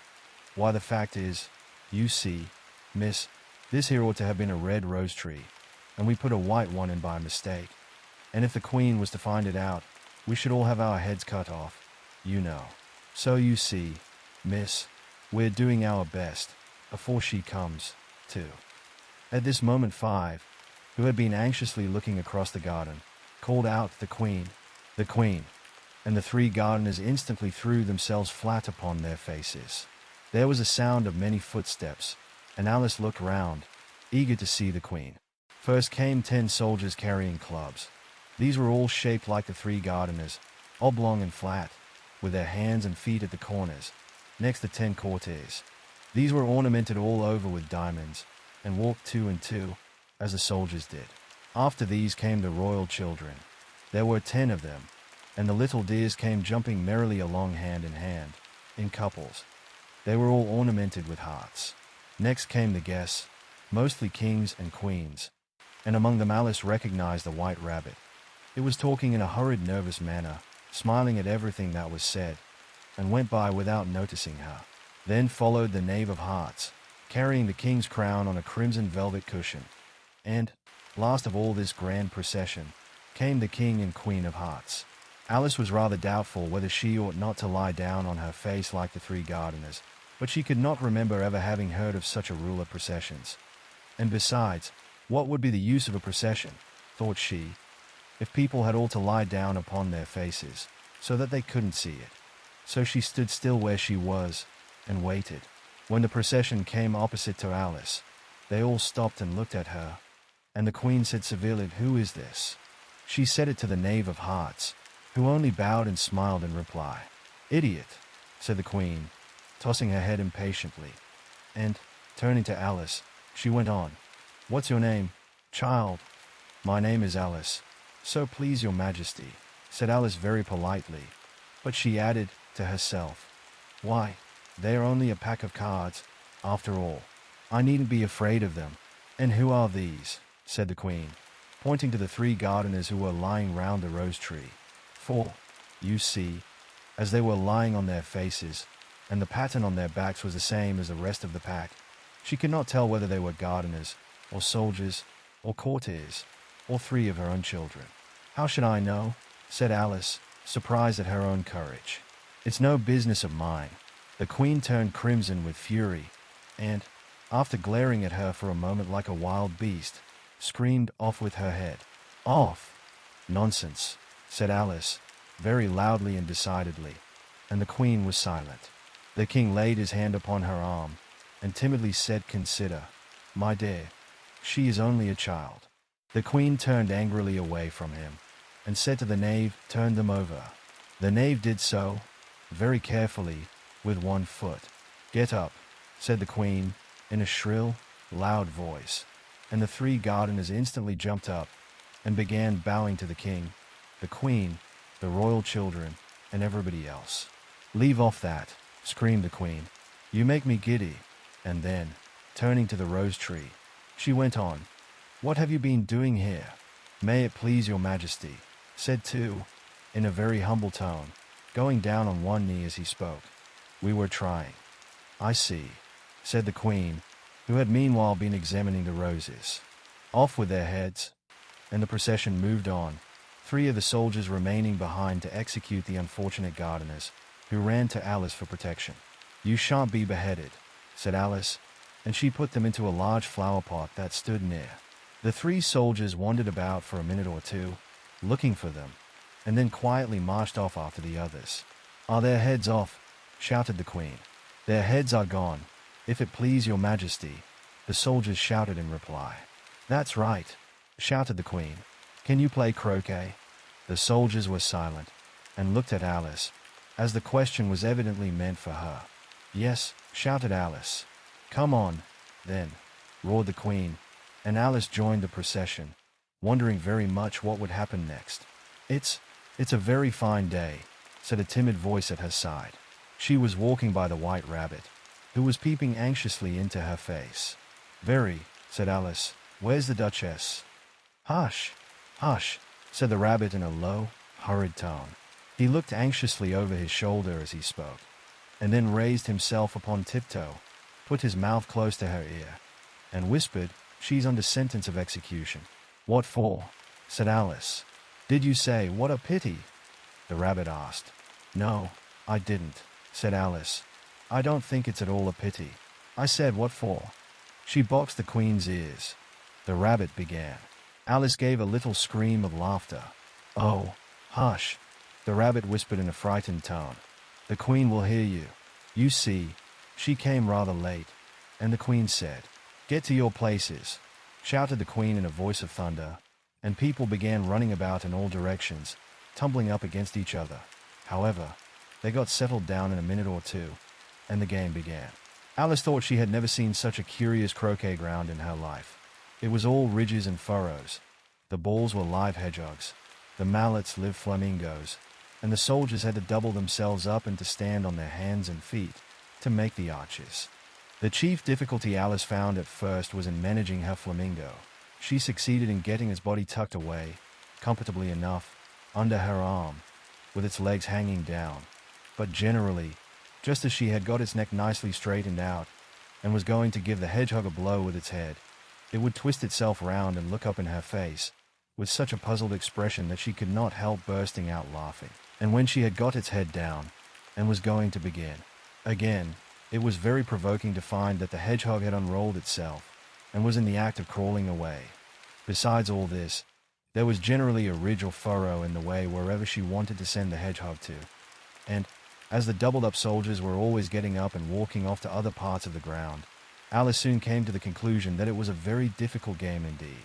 The players all played at once without waiting for turns, quarreling all the while, and fighting for the hedgehogs, and in a very short time the queen was in a furious passion, and went stamping about, and shouting off with his head, or off with her head, about once in a minute.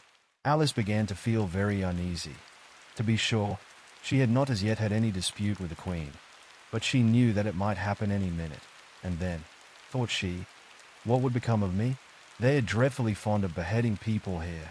The great wonder is that there's anyone left alive. She was looking about for some way of escape, and wondering whether she could get away without being seen, when she noticed a curious appearance in the air. It puzzled her very much at first, but, after watching it a minute or two, she made it out to be a grin, and she said to herself, "It's the Cheshire Cat. Now I shall have somebody to talk to." "How are you getting on?" said the cat, as soon as there was mouth enough for it to speak with. Alice waited till the eyes appeared, and then nodded. "It's no use speaking to it," she thought, "till its ears have come, or at least one of them." In another minute the whole head appeared, and then Alice put down her flamingo, and began an account of the game, feeling very glad she had someone to listen to her. The cat seemed to think that there was enough of it now in sight, and no more of it appeared. "I don't think they play at all fairly," Alice began, in rather a complaining tone, "and they all quarrel so dreadfully one can't hear oneself speak, and they don't seem to have any rules in particular. At least, if there are, nobody attends to them, and you've no idea how confusing it is all the things being alive. For instance, there's the arch I've got to go through next walking about at the other end of the ground, and I should have croqueted the queen's hedgehog just now, only it ran away, when it saw mine coming."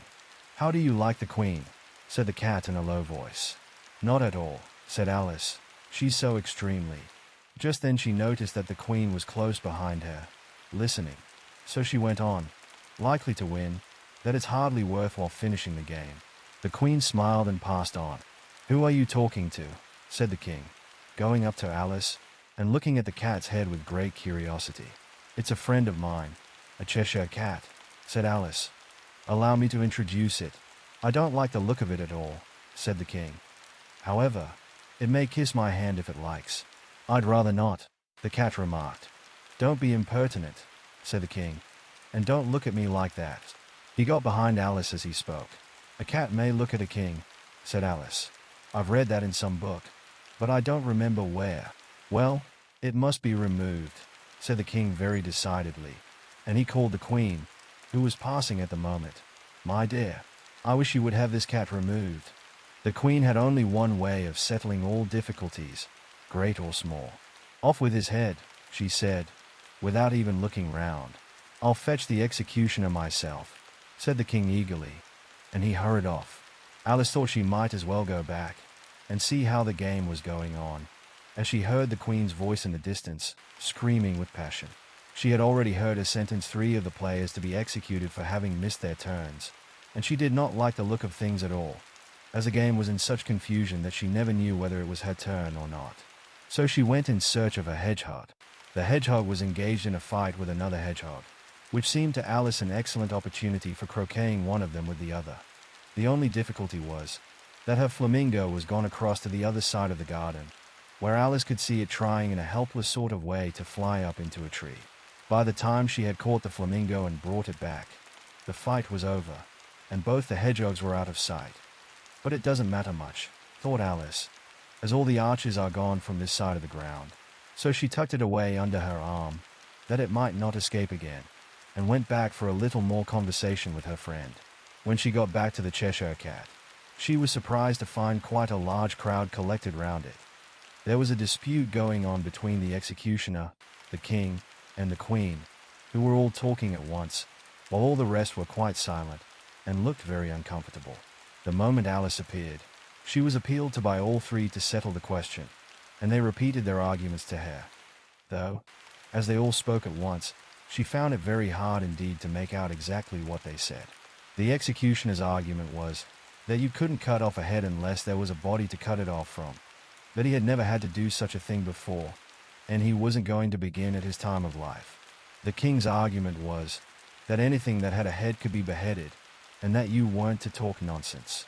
The queen's argument was that if something wasn't done about it in less than no time, she'd have everybody executed, all round. It was this last remark that had made the whole party look so grave and anxious. Alice could think of nothing else to say, but it belongs to the Duchess. You'd better ask her about it. She's in prison, the queen said to the executioner. Fetch her here. And the executioner went off like an arrow. The cat's head began fading away the moment he was gone, and by the time he had come back with the Duchess, it had entirely disappeared. So the king and the executioner ran wildly up and down looking for it, while the rest of the party went back to the game.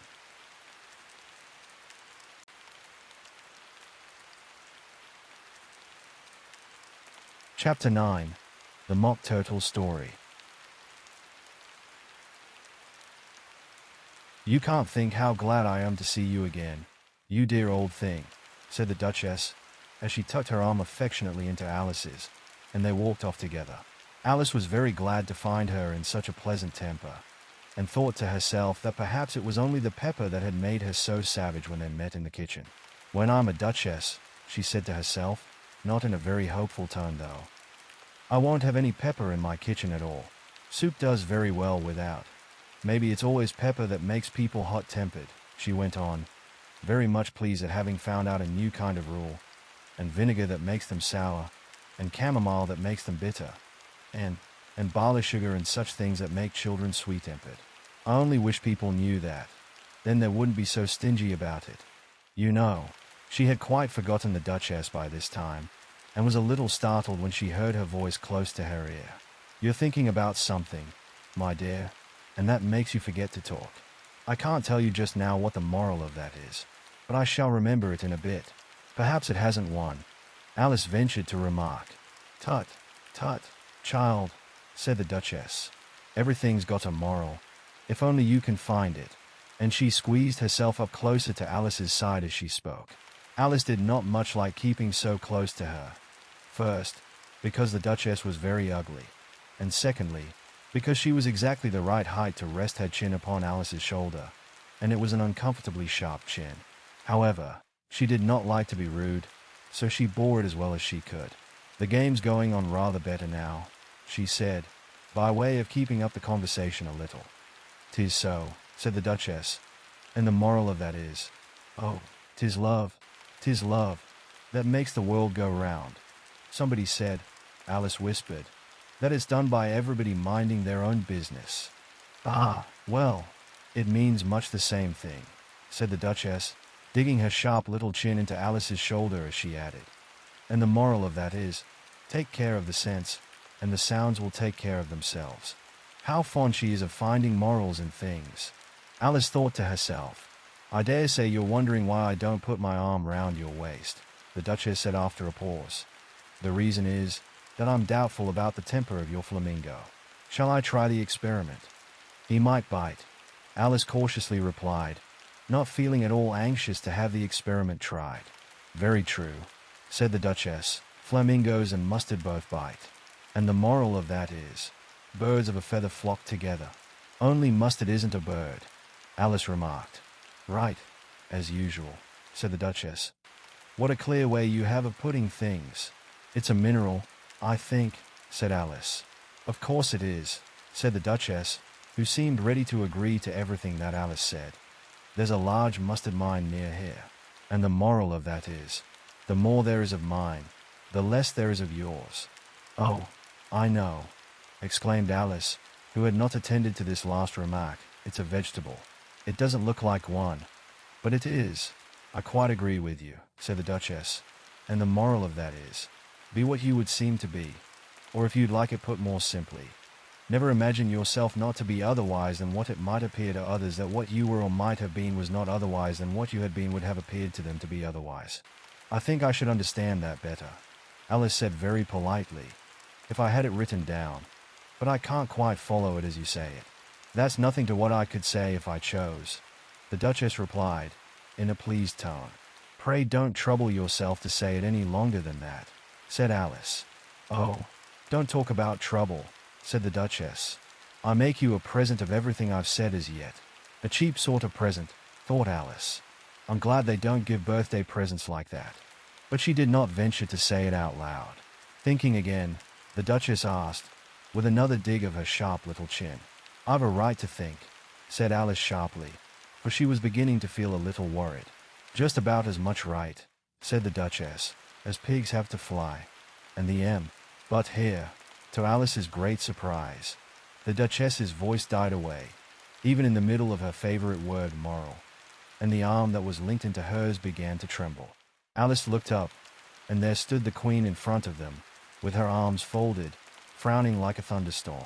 A fine day, Your Majesty, the Duchess began in a low, weak voice. Now, I give you fair warning, shouted the Queen, stamping on the ground as she spoke. Either you or your head must be off, and that in about half no time. Take your choice. The Duchess took her choice, and was gone in a moment. Let's go on with the game, the Queen said to Alice, and Alice was too much frightened to say a word, but slowly followed her back to the croquet ground. The other guests had taken advantage of the Queen's absence, and were resting in the shade. However, the moment they saw her, they hurried back to the game, the Queen merely remarking that a moment's delay would cost them their lives. All the time they were playing, the Queen never left off quarreling with the other players, and shouting off with his head, or off with her head.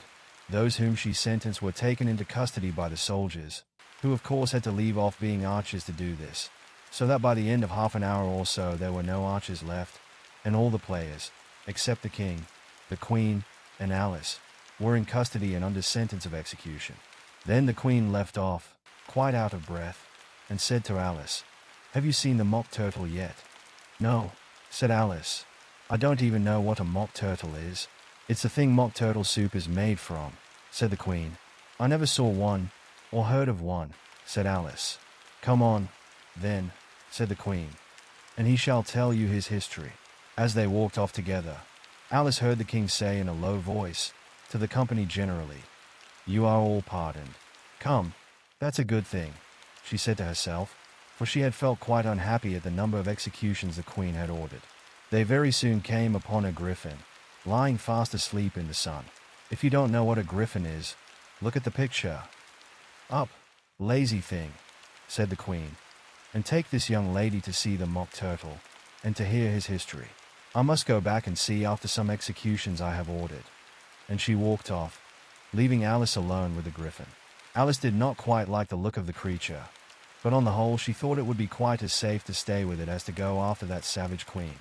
So she waited. The griffin sat up and rubbed its eyes. Then it watched the Queen till she was out of sight. Then it chuckled. "What fun," said the griffin, half to itself, half to Alice. "What is the fun?" said Alice. "Why, she," said the griffin. "It's all her fancy. That. They never executes nobody, you know. Come on." Everybody says come on, here, thought Alice, as she went slowly after it. I never was so ordered about in all my life. Never. They had not gone far before they saw the mock turtle in the distance, sitting sad and lonely on a little ledge of rock. And, as they came nearer, Alice could hear him sighing as if his heart would break. She pitied him deeply. "What is his sorrow?" she asked the griffin. And the griffin answered, very nearly in the same words as before. "It's all his fancy. That. He hasn't got no sorrow, you know. Come on." So they went up to the mock turtle, who looked at them with large eyes full of tears, but said nothing. "This here young lady," said the griffin. "She wants for to know your history. She do." "I'll tell it her," said the mock turtle in a deep, hollow tone. "Sit down, both of you, and don't speak a word till I've finished." So they sat down, and nobody spoke for some minutes. Alice thought to herself, "I don't see how he can ever finish, if he doesn't begin." But she waited patiently. "Once," said the mock turtle at last, with a deep sigh, "I was a real turtle." These words were followed by a very long silence, broken only by an occasional exclamation of "hck" from the griffin, and the constant heavy sobbing of the mock turtle. Alice was very nearly getting up and saying, "Thank you, sir, for your interesting story." But she could not help thinking there must be more to come, so she sat still and said nothing. "When we were little," The Mock Turtle went on at last, more calmly, though still sobbing a little now and then. We went to school in the sea. The master was an old turtle. We used to call him Tortoise. Why did you call him Tortoise, if he wasn't one? Alice asked. We called him Tortoise because he taught us, said the Mock Turtle angrily. Really, you are very dull. You ought to be ashamed of yourself for asking such a simple question, added the Griffin. And then they both sat silent and looked at poor Alice, who felt ready to sink into the earth. At last the Griffin said to the Mock Turtle, Drive on, old fellow. Don't be all day about it. And he went on in these words. Yes, we went to school in the sea, though you mayn't believe it. I never said I didn't, interrupted Alice. You did, said the Mock Turtle. Hold your tongue, added the Griffin, before Alice could speak again. The Mock Turtle went on. We had the best of educations. In fact, we went to school every day. I've been to a day school, too, said Alice. You needn't be so proud as all that. With extras? Asked the Mock Turtle a little anxiously. Yes, said Alice. We learned French and music. And washing, said the Mock Turtle. Certainly not, said Alice indignantly. Ah, then yours wasn't a really good school, said the Mock Turtle in a tone of great relief. Now at ours they had at the end of the bill, French, music, and washing, extra. You couldn't have wanted it much, said Alice. Living at the bottom of the sea. I couldn't afford to learn it, said the Mock Turtle with a sigh. I only took the regular course. What was that? Inquired Alice. Reeling and writhing, of course, to begin with, the Mock Turtle replied, and then the different branches of arithmetic, ambition, distraction, uglification, and derision. I never heard of uglification, Alice ventured to say. What is it? The Griffin lifted up both its paws in surprise. What? Never heard of uglifying, it exclaimed. You know what to beautify is, I suppose. Yes, said Alice doubtfully. It means to make anything prettier. Well, then, the Griffin went on. If you don't know what to uglify is, you are a simpleton. Alice did not feel encouraged to ask any more questions about it. So she turned to the Mock Turtle and said, What else had you to learn? Well, there was mystery, the Mock Turtle replied, counting off the subjects on his flappers. Mystery, ancient and modern, with seography. Then drawling. The drawling master was an old conger eel that used to come once a week. He taught us drawling, stretching, and fainting in coils. What was that like? Said Alice. Well, I can't show it you myself, the Mock Turtle said. I'm too stiff. And the Griffin never learnt it. Hadn't time, said the Griffin. I went to the classics master, though. He was an old crab. He was. I never went to him, the Mock Turtle said with a sigh. He taught laughing and grief, they used to say. So he did, said the Griffin, sighing in his turn. And both creatures hid their faces in their paws. And how many hours a day did you do lessons? Said Alice, in a hurry to change the subject. 10 hours the first day, said the Mock Turtle. 9 the next, and so on. What a curious plan, exclaimed Alice. That's the reason they're called lessons, the Griffin remarked, because they lesson from day to day. This was quite a new idea to Alice, and she thought it over a little before she made her next remark. Then the 11th day must have been a holiday. Of course it was, said the Mock Turtle. And how did you manage on the 12th? Alice went on eagerly. That's enough about lessons, the Griffin interrupted in a very decided tone. Tell us something about the games now.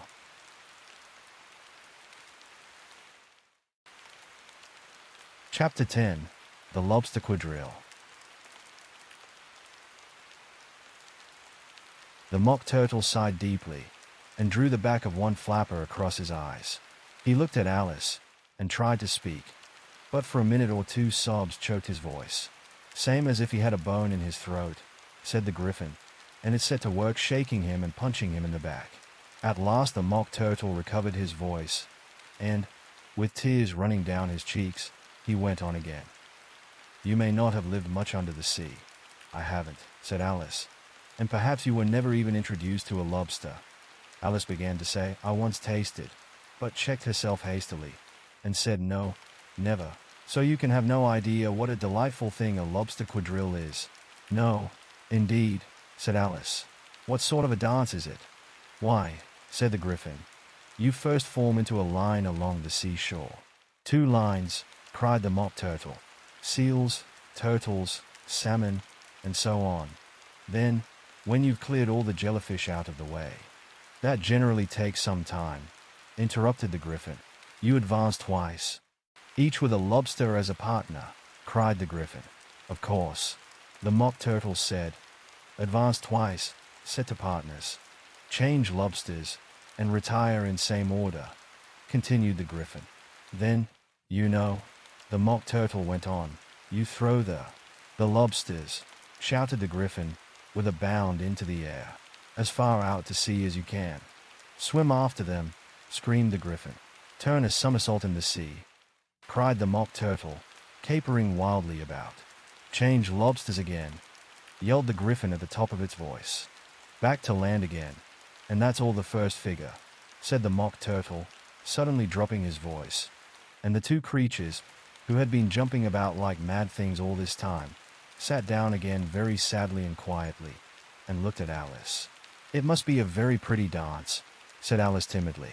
Would you like to see a little of it? Said the Mock Turtle. Very much indeed, said Alice. Come, let's try the first figure, said the Mock Turtle to the Gryphon. We can do without lobsters, you know. Which shall sing? Oh, you sing, said the Gryphon. I've forgotten the words. So they began solemnly dancing round and round Alice, every now and then treading on her toes when they passed too close, and waving their forepaws to mark the time, while the Mock Turtle sang this, very slowly and sadly. Will you walk a little faster? Said a whiting to a snail. There's a porpoise close behind us, and he's treading on my tail. See how eagerly the lobsters and the turtles all advance. They are waiting on the shingle. Will you come and join the dance? Will you? Won't you? Will you? Won't you? Will you join the dance? Will you? Won't you? Will you? Won't you? Won't you join the dance? You can really have no notion how delightful it will be when they take us up and throw us, with the lobsters, out to sea. But the snail replied, too far, and gave a look askance. Said he thanked the whiting kindly, but he would not join the dance. Would not, could not, would not, could not, would not join the dance. Would not, could not, would not, could not join the dance. What matters it how far we go? His scaly friend replied. There is another shore, you know, upon the other side. The further off from England the nearer is to France. Then turn not pale, beloved snail, but come and join the dance. Will you? Won't you? Will you? Won't you? Will you join the dance? Will you? Won't you? Will you? Won't you? Won't you join the dance? Thank you. It's a very interesting dance to watch, said Alice, feeling very glad that it was over at last. And I do so like that curious song about the whiting. Oh, as to the whiting, said the Mock Turtle. You've seen them, of course. Yes, said Alice. I've often seen them at Din. She checked herself hastily. I don't know where Din may be, said the Mock Turtle. But if you've seen them so often, of course you know what they are like. I believe so, Alice replied thoughtfully. They have their tails in their mouths, and they're all over crumbs. You're wrong about the crumbs, said the Mock Turtle. Crumbs would all wash off in the sea. But they have their tails in their mouths. And the reason is, here the Mock Turtle yawned and shut his eyes. Tell her about the reason and all that, he said to the Gryphon. The reason is, said the Gryphon, that they would go with the lobsters to the dance. So they got thrown out to sea. So they had to fall a long way. So they got their tails fast in their mouths. So they couldn't get them out again. That's all. Thank you, said Alice. It's very interesting. I never knew so much about a whiting before. I can tell you more than that, if you like, said the Gryphon. Do you know why it's called a whiting? I never thought about it, said Alice. Why? It does the boots and shoes, the Gryphon replied very solemnly. Alice was thoroughly puzzled. Does the boots and shoes, she repeated in a wondering tone. Why, what are your shoes done with, said the Gryphon. I mean, what makes them so shiny? Alice looked down at them, and considered a little before she gave her answer. They are done with blacking, I believe. Boots and shoes under the sea. The Griffin went on in a deep voice, are done with the whiting. Now you know. And what are they made of? Alice asked in a tone of great curiosity. Soles and eels, of course. The Griffin replied rather impatiently. Any shrimp could have told you that. If I'd been the whiting, said Alice, whose thoughts were still running on the song, I'd have said to the porpoise, keep back, please. We don't want you with us. They were obliged to have him with them. The Mock Turtle said, no wise fish would go anywhere without a porpoise. Wouldn't it really? Said Alice in a tone of great surprise. Of course not, said the Mock Turtle. Why, if a fish came to me and told me he was going a journey, I should say, with what porpoise? Don't you mean purpose? Said Alice. I mean what I say, the Mock Turtle replied in an offended tone. And the Griffin added, come, let's hear some of your adventures. I could tell you my adventures, beginning from this morning, said Alice a little timidly. But it's no use going back to yesterday, because I was a different person then. Explain all that, said the Mock Turtle. No, no, the adventures first, said the Griffin in an impatient tone. Explanations take such a dreadful time. So Alice began telling them her adventures from the time when she first saw the White Rabbit. She was a little nervous about it just at first. The two creatures got so close to her, one on each side, and opened their eyes and mouths so very wide. But she gained courage as she went on. Her listeners were perfectly quiet till she got to the part about her repeating, you are old, Father William, to the caterpillar, and the words all coming different. And then the Mock Turtle drew a long breath, and said, that's very curious. It's all about as curious as it can be, said the Griffin. It all came different, the Mock Turtle repeated thoughtfully. I should like to hear her try and repeat something now. Tell her to begin. He looked at the Griffin as if he thought it had some kind of authority over Alice. Stand up and repeat. 'Tis the voice of the sluggard, said the Griffin. How the creatures order one about, and make one repeat lessons, thought Alice. I might as well be at school at once. However, she got up and began to repeat it. But her head was so full of the lobster quadrille that she hardly knew what she was saying, and the words came very queer indeed. 'Tis the voice of the lobster, I heard him declare. You have baked me too brown, I must sugar my hair. As a duck with its eyelids, so he with his nose trims his belt and his buttons, and turns out his toes. A later editions continued as follows. When the sands are all dry, he is gay as a lark, and will talk in contemptuous tones of the shark. But, when the tide rises and sharks are around, his voice is a timid and tremulous sound. That's different from what I used to say when I was a child, said the Griffin. Well, I never heard it before, said the Mock Turtle. But it sounds uncommon nonsense. Alice said nothing.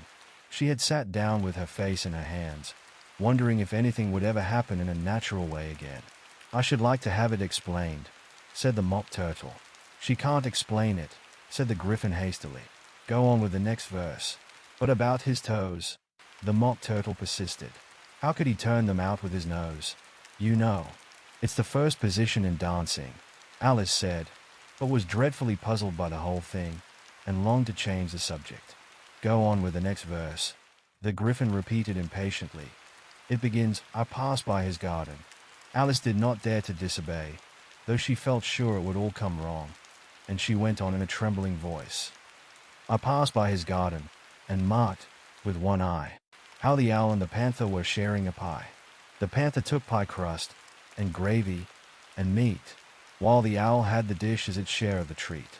When the pie was all finished, the owl, as a boon, was kindly permitted to pocket the spoon, while the panther received knife and fork with a growl, and concluded the banquet. What is the use of repeating all that stuff? The Mock Turtle interrupted. If you don't explain it as you go on, it's by far the most confusing thing I ever heard. Yes, I think you'd better leave off, said the Griffin, and Alice was only too glad to do so. Shall we try another figure of the lobster quadrille? The Griffin went on. Or would you like the Mock Turtle to sing you a song?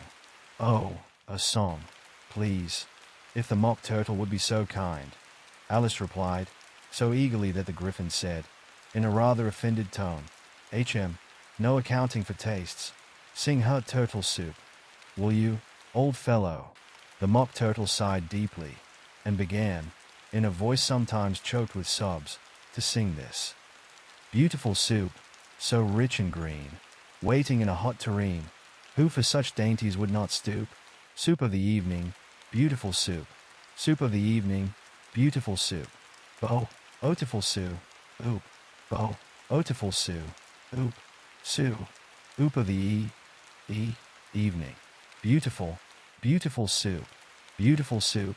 Who cares for fish, game, or any other dish? Who would not give all else for 2p? Any worth only of beautiful soup? Penneth only of beautiful soup? Bo, oatiful soup, oop, bo, oatiful soup, oop, soup, oop of the evening. Beautiful, beauty, full soup.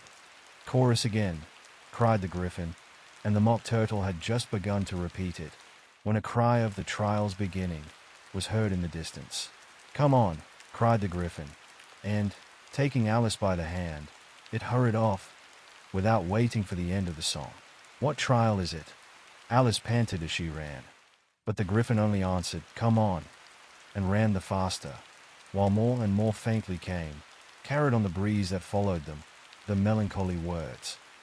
Soup, oop of the evening. Beautiful, beautiful soup.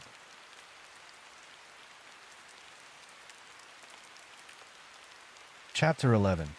Who Stole the Tarts? The King and Queen of Hearts were seated on their throne when they arrived, with a great crowd assembled about them, all sorts of little birds and beasts, as well as the whole pack of cards. The knave was standing before them, in chains, with a soldier on each side to guard him, and near the king was a white rabbit, with a trumpet in one hand and a scroll of parchment in the other. In the very middle of the court was a table, with a large dish of tarts upon it. They looked so good, that it made Alice quite hungry to look at them. I wish they'd get the trial done, she thought, and hand round the refreshments. But there seemed to be no chance of this, so she began looking at everything about her, to pass away the time. Alice had never been in a court of justice before, but she had read about them in books, and she was quite pleased to find that she knew the name of nearly everything there. That's the judge, she said to herself, because of his great wig.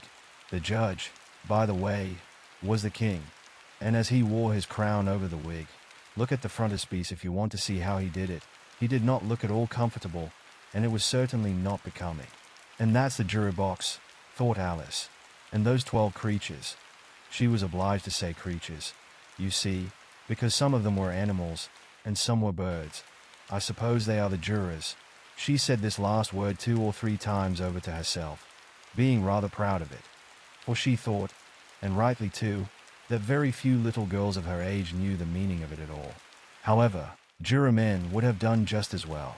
The 12 jurors were all writing very busily on slates. What are they doing? Alice whispered to the Griffin. They can't have anything to put down yet. Before the trial's begun, they are putting down their names, the Griffin whispered in reply, for fear they should forget them before the end of the trial. Stupid things, Alice began in a loud, indignant voice, but she stopped hastily, for the white rabbit cried out, Silence in the court. And the king put on his spectacles and looked anxiously round, to make out who was talking. Alice could see, as well as if she were looking over their shoulders, that all the jurors were writing down stupid things on their slates, and she could even make out that one of them didn't know how to spell stupid, and that he had to ask his neighbor to tell him. A nice muddle their slates will be in before the trial's over, thought Alice. One of the jurors had a pencil that squeaked. This, of course, Alice could not stand, and she went round the court and got behind him, and very soon found an opportunity of taking it away. She did it so quickly that the poor little juror, it was Bill, the lizard, could not make out at all what had become of it. So, after hunting all about for it, he was obliged to write with one finger for the rest of the day, and this was of very little use, as it left no mark on the slate. Herald, read the accusation, said the king. On this the white rabbit blew 3 blasts on the trumpet, and then unrolled the parchment scroll, and read as follows. The Queen of Hearts, she made some tarts, all on a summer day. The Knave of Hearts, he stole those tarts, and took them quite away. Consider your verdict, the king said to the jury. Not yet, not yet, the rabbit hastily interrupted. There's a great deal to come before that. Call the first witness, said the king. And the white rabbit blew 3 blasts on the trumpet and called out, First witness. The first witness was the hatter.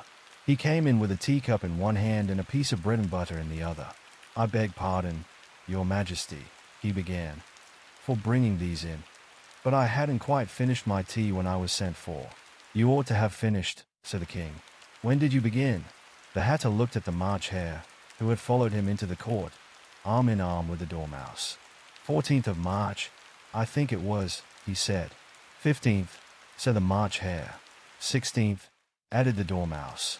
Write that down, the king said to the jury, and the jury eagerly wrote down all 3 dates on their slates, and then added them up, and reduced the answer to shillings and pence.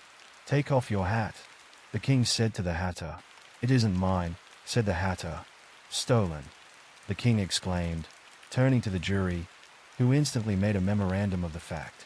I keep them to sell, the hatter added as an explanation. I've none of my own. I'm a hatter. Here the queen put on her spectacles, and began staring at the hatter, who turned pale and fidgeted. Give your evidence, said the king.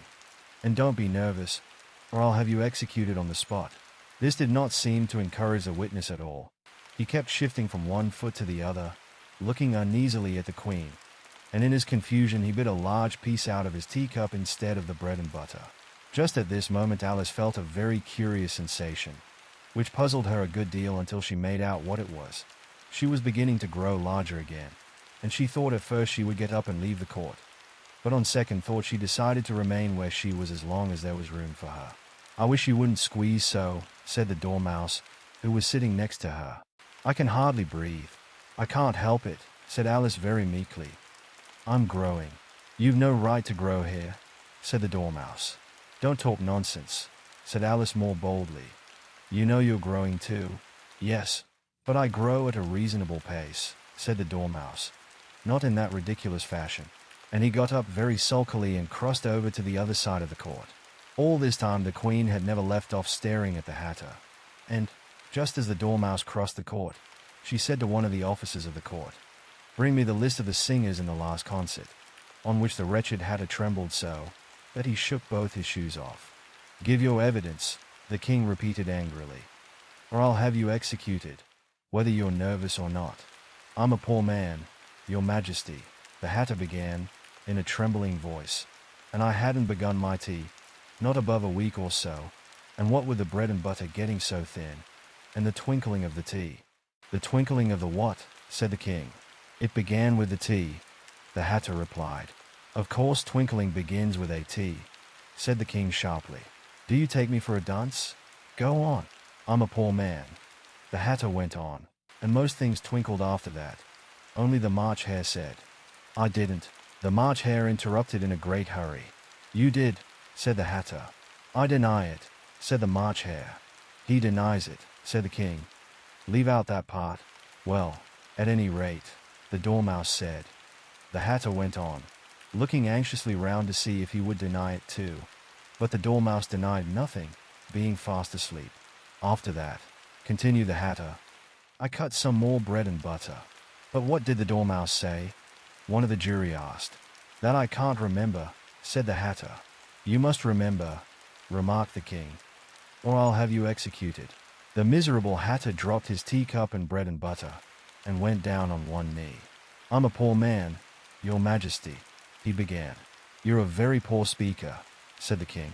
Here one of the guinea pigs cheered, and was immediately suppressed by the officers of the court. As that is rather a hard word, I will just explain to you how it was done. They had a large canvas bag, which tied up at the mouth with strings. Into this they slipped the guinea pig, head first, and then sat upon it. I'm glad I've seen that done, thought Alice. I've so often read in the newspapers, at the end of trials, there was some attempts at applause, which was immediately suppressed by the officers of the court, and I never understood what it meant till now. If that's all you know about it, you may stand down, continued the king. I can't go no lower, said the hatter. I'm on the floor, as it is. Then you may sit down, the king replied. Here the other guinea pig cheered, and was suppressed. Come, that finished the guinea pigs, thought Alice. Now we shall get on better. I'd rather finish my tea, said the hatter, with an anxious look at the queen, who was reading the list of singers. You may go, said the king, and the hatter hurriedly left the court, without even waiting to put his shoes on, and just take his head off outside, the queen added to one of the officers. But the hatter was out of sight before the officer could get to the door. Call the next witness, said the king. The next witness was the duchess's cook. She carried the pepper box in her hand, and Alice guessed who it was, even before she got into the court. By the way, the people near the door began sneezing all at once. Give your evidence, said the king. Shan't, said the cook. The king looked anxiously at the white rabbit, who said in a low voice, Your Majesty must cross-examine this witness. Well, if I must, I must, the king said, with a melancholy air, and, after folding his arms and frowning at the cook till his eyes were nearly out of sight, he said in a deep voice, What are tarts made of? Pepper, mostly, said the cook. Treacle, said a sleepy voice behind her. Collar that dormouse, the queen shrieked out. Behead that dormouse. Turn that dormouse out of court. Suppress him. Pinch him. Off with his whiskers. For some minutes the whole court was in confusion, getting the dormouse turned out, and, by the time they had settled down again, the cook had disappeared. Never mind, said the king, with an air of great relief. Call the next witness. And he added in an undertone to the queen, Really, my dear, you must cross-examine the next witness. It quite makes my forehead ache. Alice watched the white rabbit as he fumbled over the list, feeling very curious to see what the next witness would be like. For they haven't got much evidence yet, she said to herself. Imagine her surprise when the white rabbit read out, at the top of his shrill little voice, the name Alice.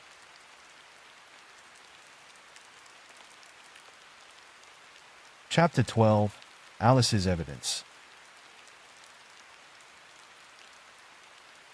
Here, cried Alice, quite forgetting in the flurry of the moment how large she had grown in the last few minutes, and she jumped up in such a hurry that she tipped over the jury box with the edge of her skirt, upsetting all the jurymen onto the heads of the crowd below, and there they lay sprawling about, reminding her very much of a globe of goldfish she had accidentally upset the week before.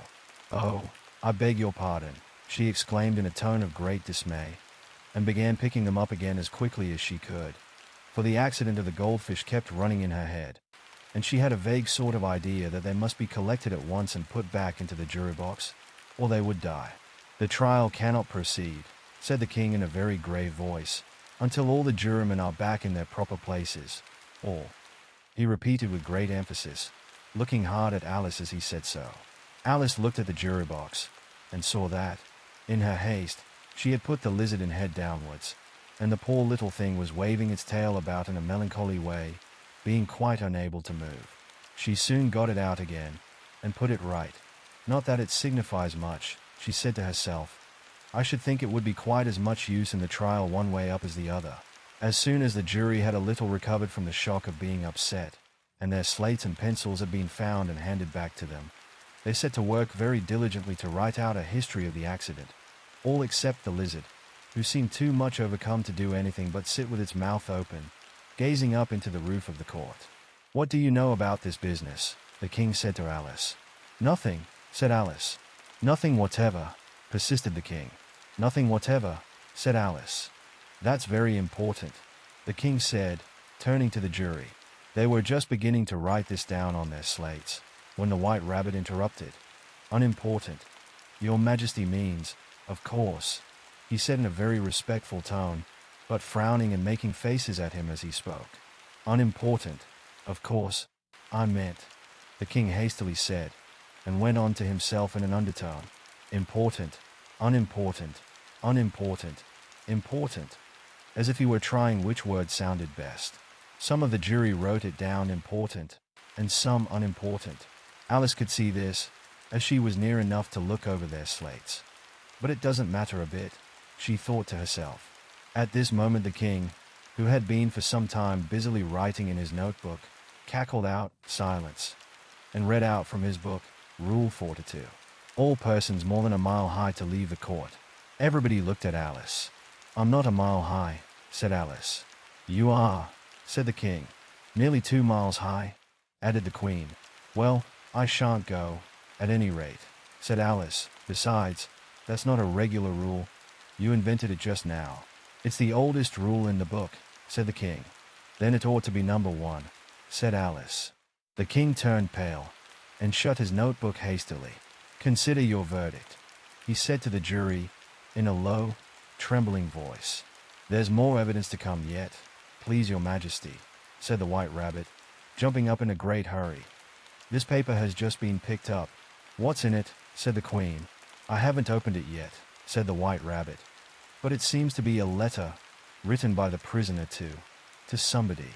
"It must have been that," said the king, "unless it was written to nobody, which isn't usual, you know." "Who is it directed to?" said one of the jurymen. "It isn't directed at all," said the White Rabbit. "In fact, there's nothing written on the outside." He unfolded the paper as he spoke, and added, "It isn't a letter. After all, it's a set of verses." "Are they in the prisoner's handwriting?" asked another of the jurymen. "No, they are not," said the White Rabbit. "And that's the queerest thing about it." The jury all looked puzzled. "He must have imitated somebody else's hand," said the king. The jury all brightened up again. "Please your majesty," said the knave, "I didn't write it, and they can't prove I did. There's no name signed at the end." "If you didn't sign it," said the king, "that only makes the matter worse. You must have meant some mischief, or else you'd have signed your name like an honest man." There was a general clapping of hands at this. It was the first really clever thing the king had said that day. "That proves his guilt," said the queen. "It proves nothing of the sort," said Alice. "Why, you don't even know what they are about." "Read them," said the king. The White Rabbit put on his spectacles. "Where shall I begin, please your majesty?" he asked. "Begin at the beginning," the king said gravely, "and go until you come to the end. Then stop." These were the verses the White Rabbit read. "They told me you had been to her, and mentioned me to him. She gave me a good character, but said I could not swim. He sent them word I had not gone. We know it to be true. If she should push the matter on, what would become of you?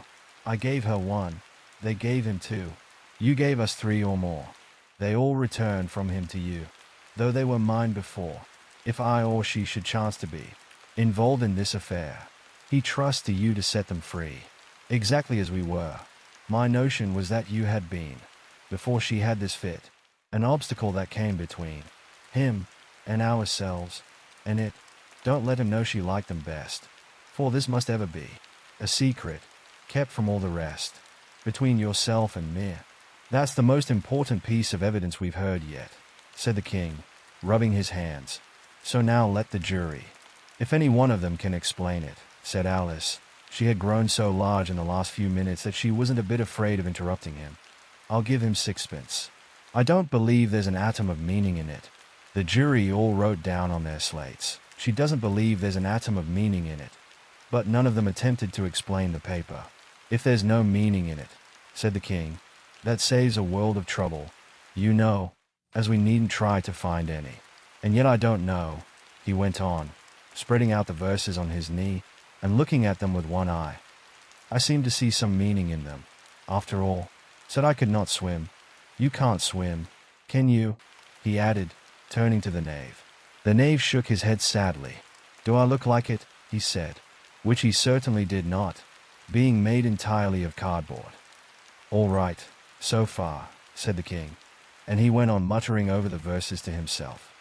"We know it to be true. That's the jury, of course. I gave her 1. They gave him 2. Why, that must be what he did with the tarts, you know.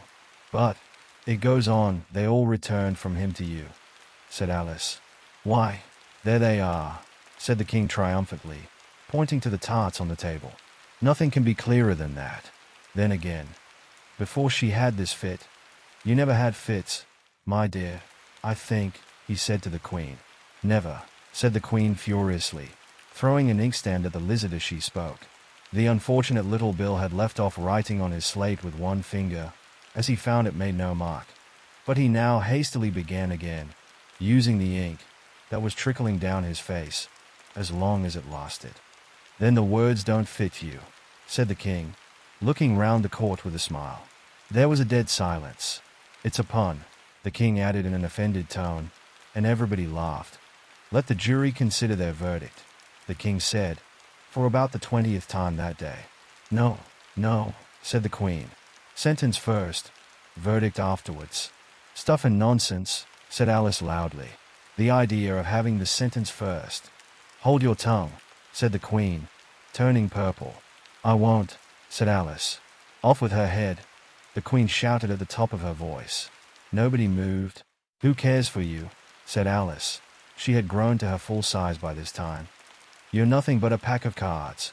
At this the whole pack rose up into the air, and came flying down upon her. She gave a little scream, half of fright and half of anger, and tried to beat them off, and found herself lying on the bank, with her head in the lap of her sister, who was gently brushing away some dead leaves that had fluttered down from the trees upon her face. Wake up, Alice dear, said her sister. Why, what a long sleep you've had. Oh, I've had such a curious dream, said Alice, and she told her sister, as well as she could remember them, all these strange adventures of hers that you have just been reading about. And when she had finished, her sister kissed her, and said, It was a curious dream, dear, certainly. But now run into your tea.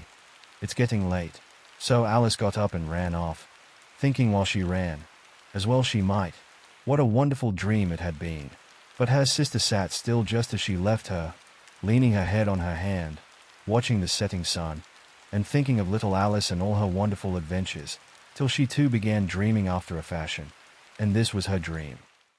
First, she dreamed of little Alice herself, and once again the tiny hands were clasped upon her knee, and the bright eager eyes were looking up into hers. She could hear the very tones of her voice, and see that queer little toss of her head to keep back the wandering hair that would always get into her eyes.